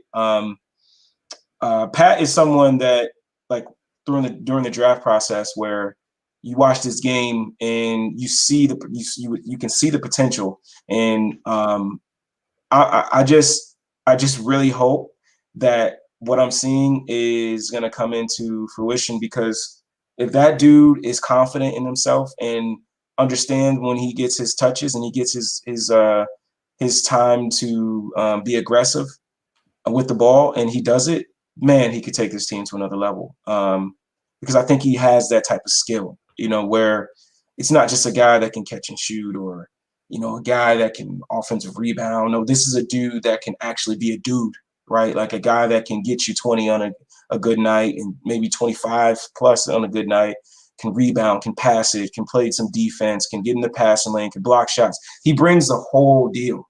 And if that dude can really grab on to his confidence and put it in his game, like this team can really take another step. Yeah. And I really can't wait. So to see if I think part of the reason why all of these guys kind of fizzled or failed with the Bulls is because, like, if you don't have a winning environment, or even like something remotely close to a winning environment, it's really hard to get that confidence. And when you have guys like Wendell, and I think Pat is in this category too, of like, the confidence is not a given. You're not like a Chris Dunn, like I'm a dog mentality. You kind of need that. And I think, like you said, that huge for him, just in terms of like, he's 19 coming into the league. Like, he needs to learn how to be a professional. It's all these cliches that people throw around, but like, that really matters. And I think just being in a lineup with guys that know how to play basketball, they're going to win more games. He's going to have an easier time getting shots. That's just going to slowly build his confidence to where I think, even if it's not in the next 2 years, by the time he's 21, he'll like start to develop into like a really good player. I think this just puts him in such a better position. He's younger than most of the rookies that just got drafted. That's just wild. That's wild. So, all right. Well, I think you said you got one more DeMar clip. Is this the defensive one? Yeah. I'm excited to see this one. So Larro's going to get negative. Boo. Boo. So just because I know there's some people in the chat and they're going to look, okay, we're talking about his offense, but like, let's talk about his defense. Well, okay, well, here you go, right? He's in an isolation situation here. And like, when you look at DeMar, like, if you didn't even know DeMar, you didn't know of his game, right? You just see his physical profile. You'd be like, this dude has to be, he must be able to play some defense. I know it looks like he can move a little bit, right? But this is where you get a problem, right? Isolation, and just watch his feet. I mean, his feet are just stuck in cement. Like, I just don't even know, like, what to say, right? His feet, he takes one step, and then, and that's a foul there. They didn't call that, right? If it wasn't for Jakob Poeltl, who I love, man, he doesn't get talked about enough. I think he's a really good center, but great rotation, verticality, right? So if we can have guys that can be good rotation guys like this, that can make that see that rotation and can get over to help DeMar, I think we'll be fine. But that's my my worry, right? Where teams maybe they get DeMar running off of off a pin down, and now you got him at the top of the key, and now he's in an isolation situation, and now you're putting stress on our defense because now we got to rotate now, because he's going to get beat off the dribble. So now we got to be ready for the rotation. And what if we're playing like a Luka or some type of great passer in the game, and he just dots whatever our rotations mess up at, right? And that's my worry. But at the same time, I think we're going to be able to score. So I'm not too worried about it. But this is just something I wanted to point out, because you can cherry pick his defense, but this is just one where I'm like, okay, like mano y mano, like how is he mano y mano? Is he a guy that just gets beat outright? Does he compete when he's by himself on the island, or is it just he just doesn't try on screens? But no, it's the whole package. Like DeMar just doesn't do well on this side of the basketball. He takes the Jabari Parker route to defense. Just they don't pay me to play defense. Oh man, but yeah, that's it, man. That's it for the defense side of the ball because I don't want to damper the night. So yeah. Yeah, I mean, I think a lot of defense is just like being there. Yeah, just being on the court, and that's why I feel like Vucevic is like gonna be okay. Mm-hmm. Zach will be all right. Yep. Like if you like start the clip over, like you just see his hip move first. Like his hip moves before his feet move, and he's just out of the play immediately. So he's just not there. So yeah, he's not gonna be good. But I do think you have help defense, like you said. Jakob Poeltl's like one of the best rim protectors in the league. Yeah.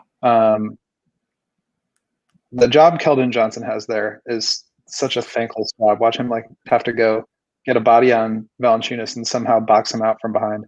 But DeMar is, that's Olympic gold medalist Keldon Johnson. There you go. Thankless job. He's just gonna have to like do his best to be there, and we'll see. Yeah. So before we move on to Tony Bradley, there's a couple questions here I wanted to address. So Drew Castillo says, what are your points per game predictions for the starting five? So this one's fun because I know we talked about Zach a little bit. I think we're all in agreement that his points per game, I think we're 27, 28 this year. Probably going to drop down a little bit, maybe to 25, I would say. I mean, Zach's still going to get, he's a bucket. He's a real hooper. He's not a basketball player. He's a real hooper. But, you got DeMar, who's a 20-point per game scorer. Vooch, 20-point per game scorer. Lonzo's kind of been in like the low teens throughout his career. And Pat's kind of right around there too, maybe around 10. But what do you see that starting five looking like? You kind of think that's going to be the way it is? Or is, who's going to be losing buckets here besides Zach? I mean, I have no idea, to be honest. But I think Zach probably goes down a little bit. Probably closer to 20 than 25. I think DeMar's in the 18 to 22 range. Probably same for Vooch. The thing is, like, you can afford, like last year, the Bulls cannot afford Zach LaVine to have like 20 points a game. They needed him to get like 25 or 30. And this year, I think they'll be able to like, oh, Vooch is going off tonight. Let's feed the big man. Like, let's get him 30, 35. Like, he can do that. DeMar's feeling it. Go for it.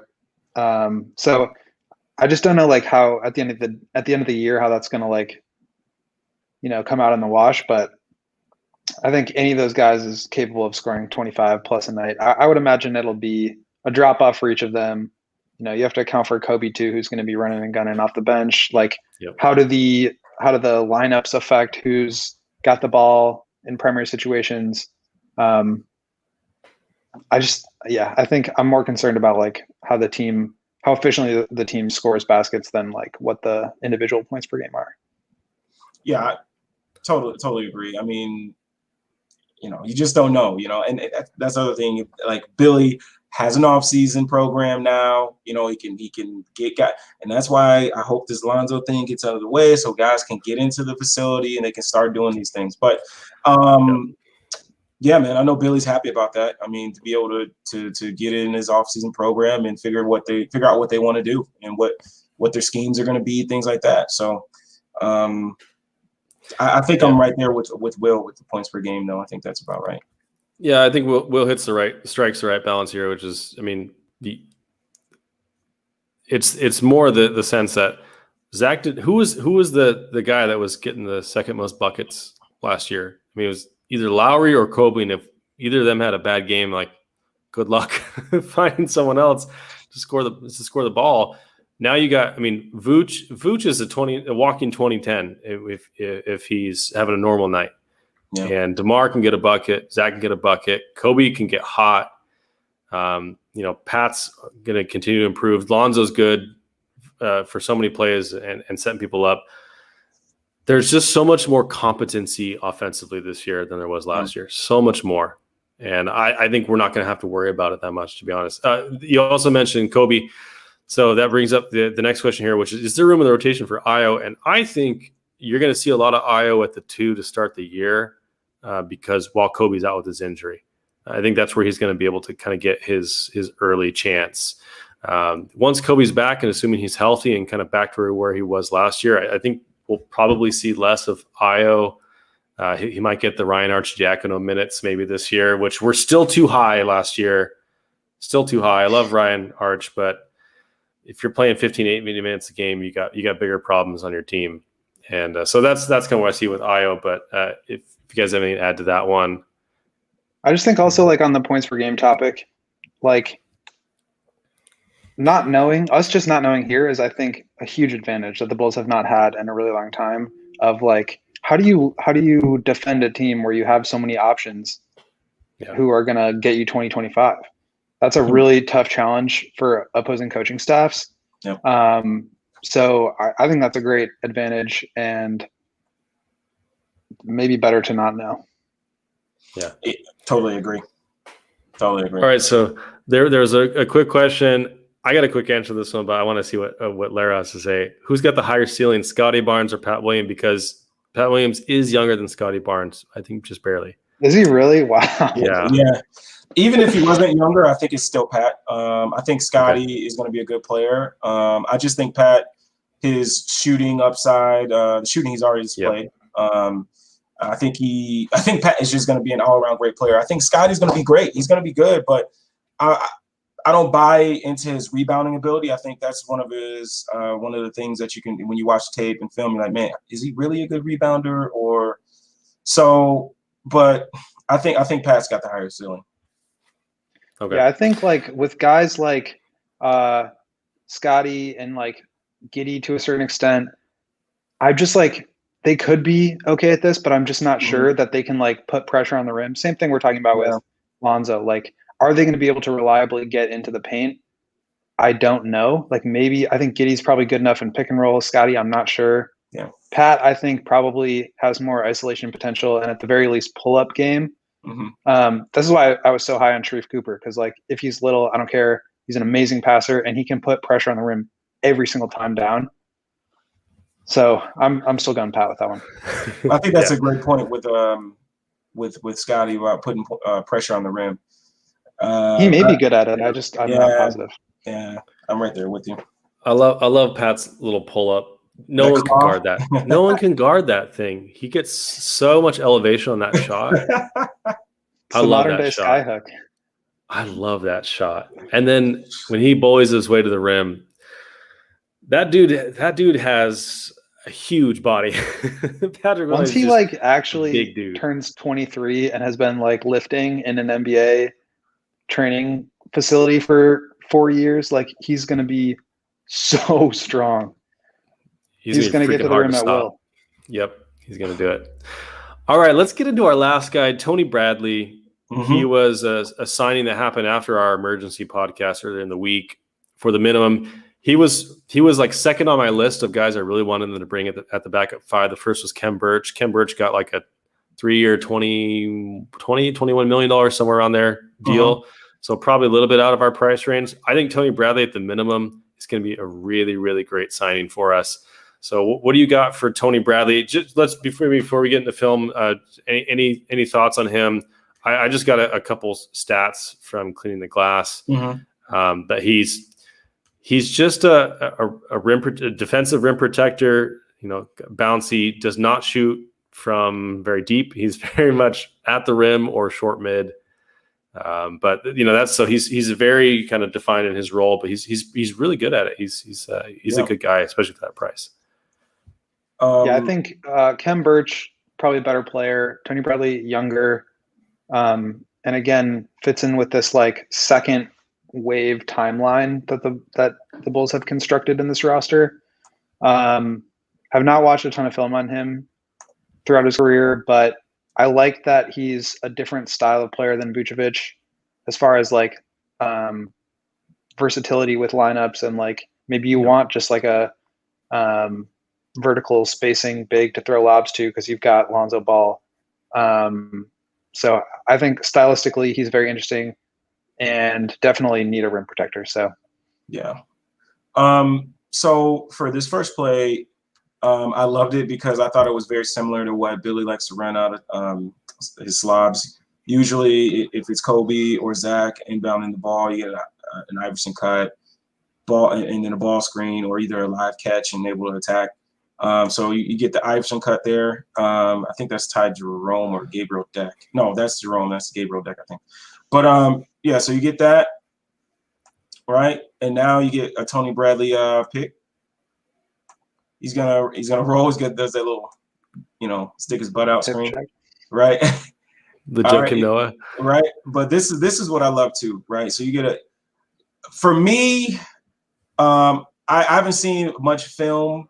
I watched two full games of him, and there were a couple situations here where, for instance, if there's going to be a Pat or Lonzo, I would love to see him hit that quick next pass, but he goes through the contact and finishes. So that if you're strong enough to go through contact and finish, brother, do it.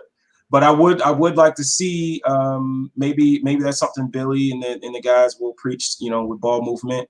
And I would like to see him catch that and, make him pay. All right. You swing that there. If Steph comes down, and that's going to be a tough closeout for Steph anyway. But if he swings that here, that's open shot. So, or if that's not a good shooter, at least you can attack a closeout. So that's something I would like to see him do better. But I mean, he finishes through the contact, so there's not much I can say about that. Yeah, the help from Juan there tells me that he's either way out of position, which I don't think he is, or that he knows from just watching film and having the old KYP that Tony Bradley's not going to make that pass. Right. So he's just all the way over, not even hedging. And gets body. So that's definitely something he'll have to work on. But definitely. But again, you're going to have spacers out there. So yeah. This dude's shoulders are so wide, by the way. He's got like this Dwight Howard shoulders. He's probably got like he's got shoulders of most people's wingspan. This dude's huge, but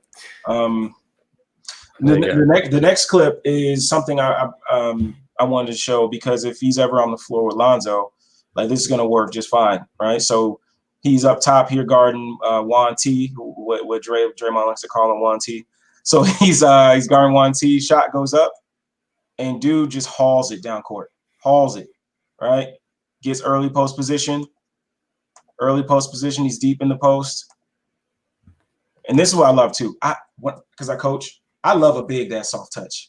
I love a big that can turn around, give you a nice jump hook. Look at that. I just love that. I love that. He's got that in his game. He's got a nice little soft touch around the basket, and that's something I've noticed in every game. He's got some nice touch around the basket. But just being able to run the floor is what I like to see out of him. Yeah. So he shoots at the rim. He shoots 75%, which is 84th percentile for his position as a center. That short mid right there, that little soft touch, he's 59%, which is 94th percentile in the league in that shot. So he's a very, very efficient player when he does shoot. Overall, his points per shot attempt are 91st percentile for his position, and he's just very good at that. Very good at that. This next clip here is something when I saw it. I watched this game, and then I went to the site to grab some clips. But this is what I liked. The reason why I like this clip is it's because I can't even talk. But it's because Billy likes to use his bigs in like dribble handoff situations. So I wanted to see, is he a big that has nice soft touch around the basket, but you don't want the ball in his hands really to dribble the ball at all? Is there any passing you can do? Things like that. So this first clip here is, I liked it, right? Almost like some delay action here. You got the ball up top here, and they're getting ready to do a pin down, right? Boom, dribble handoff. You get a roll, drop it off. I'm pretty sure somebody's gonna lob that, and he finishes with two hands with a dunk, right? I love that he's a big that can handle the ball right at the top of the key. He can handle it, take a couple dribbles, and roll. He rolls really hard. When he rolls, you better get out the way, or he's gonna run you over. And I love that about his rolls.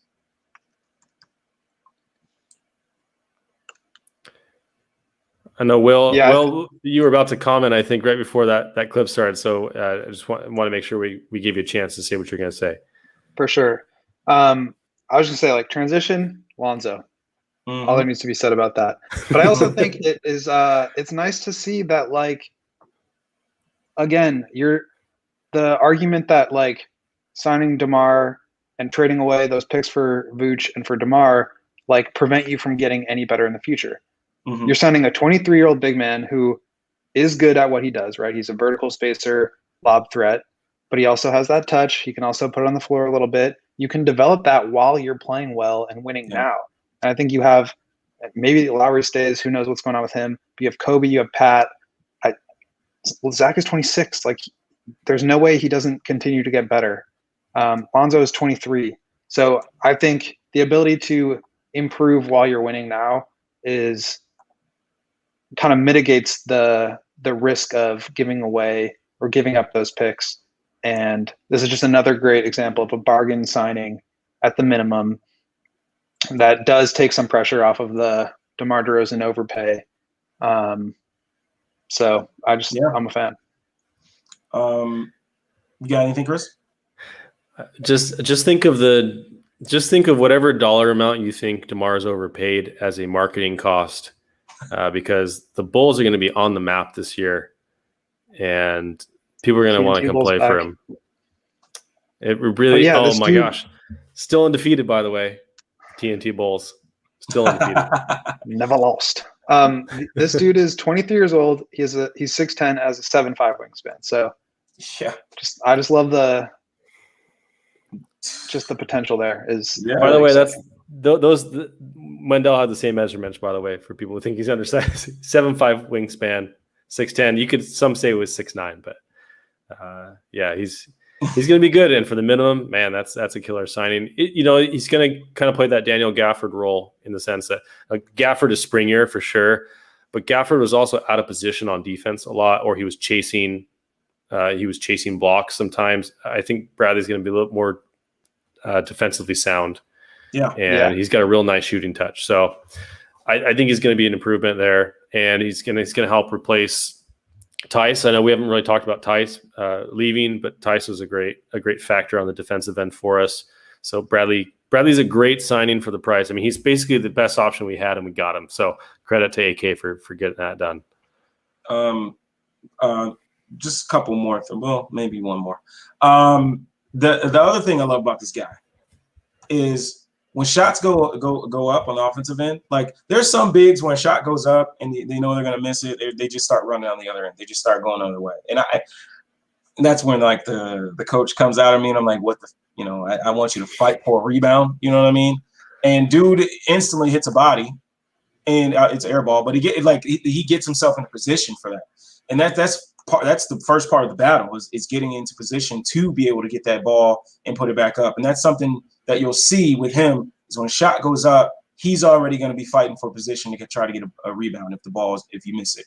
So that's another plus for him as well. Like to me, he's still a ball of clay. There's little flashes of little things here that he can do, right? He's never going to be a Blake Griffin that can get up and go put it on your head like that. He's not going to be a Vooch where, I'm not going to go that far at all, but I'm not even going to put him in the same conversation. But he's just going to be a guy where I think if you can get him to be like a Kevon Looney, like a guy that that you trust, right? He can be out there, he can guard on the perimeter just a tad bit.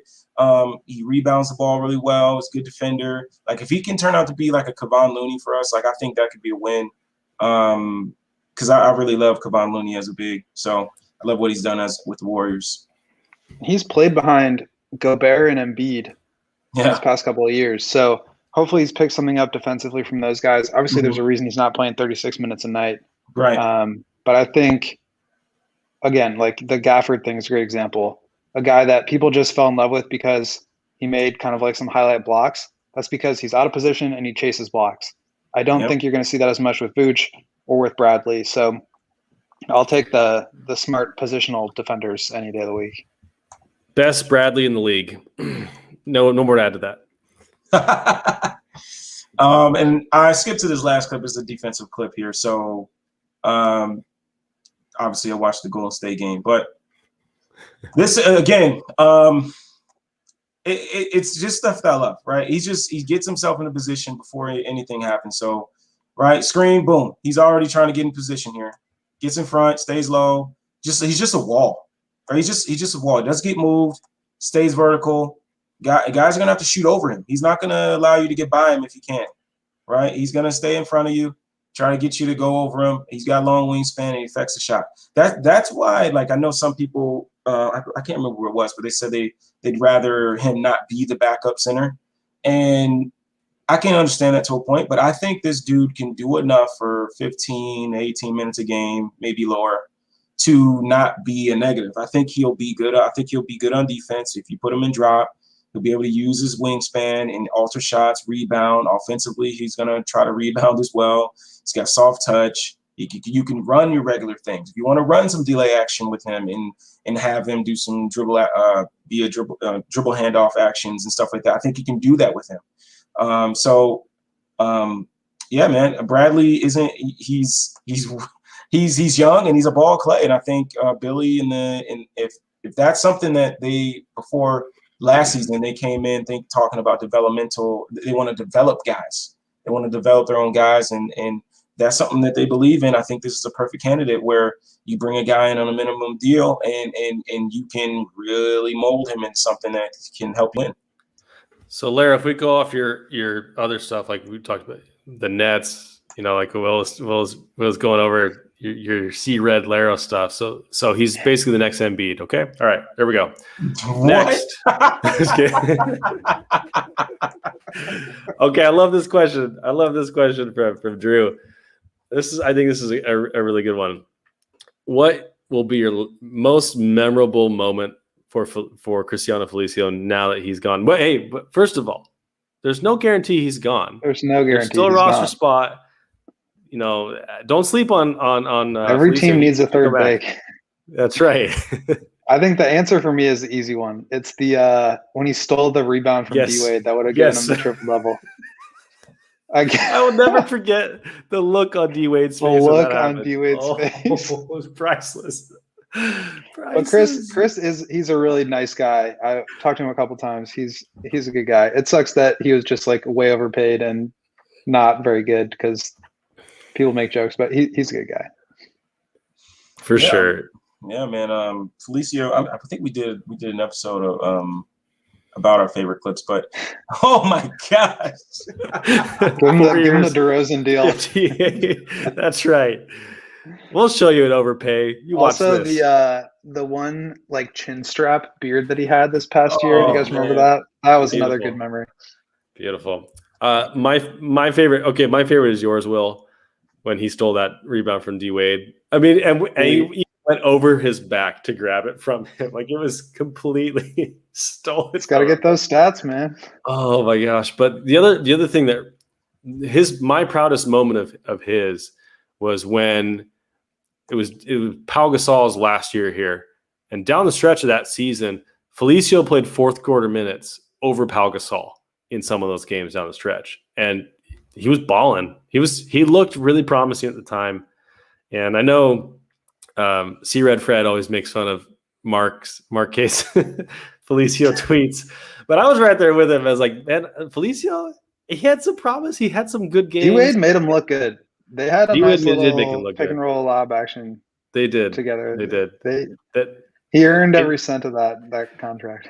And I don't mind Jerry Reinsdorf being out $32 million for Felicio's sake. Hey, congrats to the big Brazilian Mamba. I love him. We called him the Black Samba. Oh man, that was my favorite nickname of him. That was a great one. And then Rob Queenlander. Do we need to ask the same question for Denzel? Or the transition airball 3 versus the Heat? That's the one, baby. I'm the king of the get Denzel out of Chicago. I've ever since day one, I've hated that guy. I can't deal with it. You didn't appreciate the Summer League champion, the last second shot? It's like the same. I had this like really weird experience watching the finals where I was like so mad at Cameron Payne and Bobby Portis for like playing minutes in the freaking NBA finals.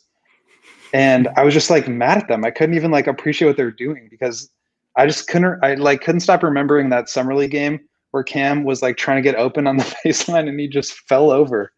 Like these guys are just not NBA players and they're out here playing Game 7 NBA Finals minutes. It's amazing. I couldn't do it.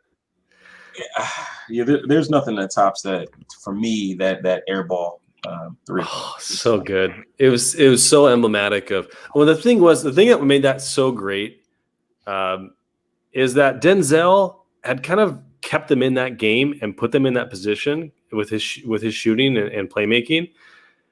And then that's just such the Denzel experience in a nutshell, right? Is like he's a smart player, like he's a good passer and a good shooter. And then he just does the most boneheaded things sometimes. Like he takes 2 steps forward and then he's like 5 steps back, like just destroys all of his goodwill within 5 minutes of building it up. So there was another one where I think it was against the Thunder this past year, where the Bulls had been up and then they blew that lead and the Thunder ended up winning the game. But Zach had a chance to take like a transition 3. Oh, yeah. And Denzel literally ran into him, like offensive fouled him. As he was trying to pull up. Zach's face was hilarious. It was so good. Gosh. And then Denzel went on Twitter and tried to defend himself. It was like, you guys don't know Zach and where he likes to get the ball. I'm like, I'm pretty sure he doesn't like to get the ball under your body, fouling him as he's trying to take a transition 3. But I mean, I wish Denzel all the best. Like, fouled him. Oh my gosh! I you know what? The landing spot foul. I got nothing but love for Denzel. Like I wish him the best. I think he can help a team in the right role. I think his time in Chicago has come to an end, and I don't think he can build up that goodwill again. But he's a professional, and he's got a career in he's got a budding career as a rap artist as well. So budding. I'm trying to be generous here. I'm trying to be generous. I wish him the best. I do. I don't think he's gonna be on the Bulls anymore. So maybe he can go get on the staff with his brother and coach Loyola. Who knows? You never know. Might be bad. That might be bad though. That might be. Who knows? I don't know. All right, let's do this. Jack asked the question. You guys think Acme will get out of fines or tampering? Let's do this. Let's put bets on how much the fine is going to be. It could be, and your bet could be 0. Your bet could be 0. What was didn't Woj have some number in the report of like what 10 million, I think, is the max. But was that minimum or was that maximum? I think it's the max. I think it got increased to $10 million, if I remember right. 10 million. Yeah. That's a lot of millions. That is several cash consideration deals. I think it'll be under 10 million, and I think they will lose the second round pick. Larro, what do you think? 5 million. We lose a pick. Yeah. All right. I think it's 0. I think he's gonna beat the charges. He's gonna beat the charges. No face, no case. And David Griffin's gonna end up paying for it as the leaker. All right. That's my that's my prediction here. So, man, we went through a lot of film. We went 2 hours. Will, you were true to your word. We appreciate having you on the show. Seriously. Man, that was so much fun. I miss your knowledge. Like, you and Steph just really brought a depth of conversation in your podcast, in your reporting, in your writing for The Athletic. I don't know if you're writing. Are you writing now? I know you write stuff every once in a while, but it's been sporadic. Maybe an increase. It's been sporadic. I think, honestly, I got to a point where I felt like I was doing it because I felt like I had to. And that's kind of why I wanted to just like chill for a little while. I was off Twitter for a little while, but obviously the Bulls signed a bunch of awesome players. Like, I got really pumped. I did a little Substack post. So I may be doing those on occasion. Steph and I have talked about restarting the podcast on and off, but I don't think it's going to happen, unfortunately. It would be fun, but yeah, don't think that's in the cards. But I do love podcasting. I love coming on as a guest. So hopefully I'll crash your guys' show in the future. I gotta ask you before we let you get out of here, man. There was a tweet, and I meant to bring it up earlier, but I forgot to. But there was a tweet that you sent out, and it was basically, you know, Oh God. we got. Well, no, it wasn't. It wasn't like that. What did I You were say? saying, you know, basically, we got guys now. All right, Zach, this is your time to shut up the haters. This is your time to step up to the plate and be the guy. And can you expand on that a little bit? Like, I wanted to kind of hear your thoughts on that point a little bit more. For sure. I mean, poor Zach has just been on like the shittiest teams his entire career. And honestly, I wouldn't blame him if he wanted to leave and go join a team that he had a chance to win on. So I was just very excited for him that AK not only got players, but got players and like did what Garpax would not do for Jimmy, which was build around Jimmy. They built around Zach here. And so they kind of like put all their chips on the table and they said like, all right, Zach, your move. Like, your time to shine. It's your team. You're the best player on this team. Like, you saw Devin Booker, the entire narrative shift around him when Chris Paul got there. Not saying DeMar is Chris Paul, but when you add players that are going to elevate you and you're already really good, this is now your opportunity. And so it sounds like Zach was doing a lot of recruiting as well. Seems like they were working on it together, which bodes really well as far as Zach staying around longer term. So very excited about that. But I just think he's in a position now, and he has worked so hard. He's gotten so much better at every aspect of the game. He's learned the game, which I think is like very, very important and probably forgotten in his narrative. So I just want to see him go get it. Like, this is his time now. Totally agree. Amen. Totally agree. Amen. Well, thank you guys so much for sticking out with us. Just over 2 hours here, man. We love talking ball. And I think we're It's so much more fun more. when it's not like Exactly. the same. Oh my God! Like, what did Jim Boylan do this time? Like a conversation where you like have to fill an hour of a podcast just like complaining about Boylan. So we're gonna have some good basketball. We got good players now. I'm pumped. I'm so excited. Guys, follow Will on Twitter at @Won'tGottlieb. Every time you guys listen to Spotify Green Room, thank him for his work that he's doing on that. Go check out his Substack, and apply a little pressure in the DMs, if you will, to bring back that podcast, because I know we'd all benefit from it. But Will, thank you so much for coming on, man. We'll definitely have you again in the future as many times as we can. And I'm so excited for this season that's coming up. Oh, man.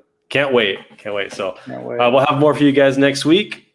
And for Bulls 101, we are out. Talk to you guys later. Peace.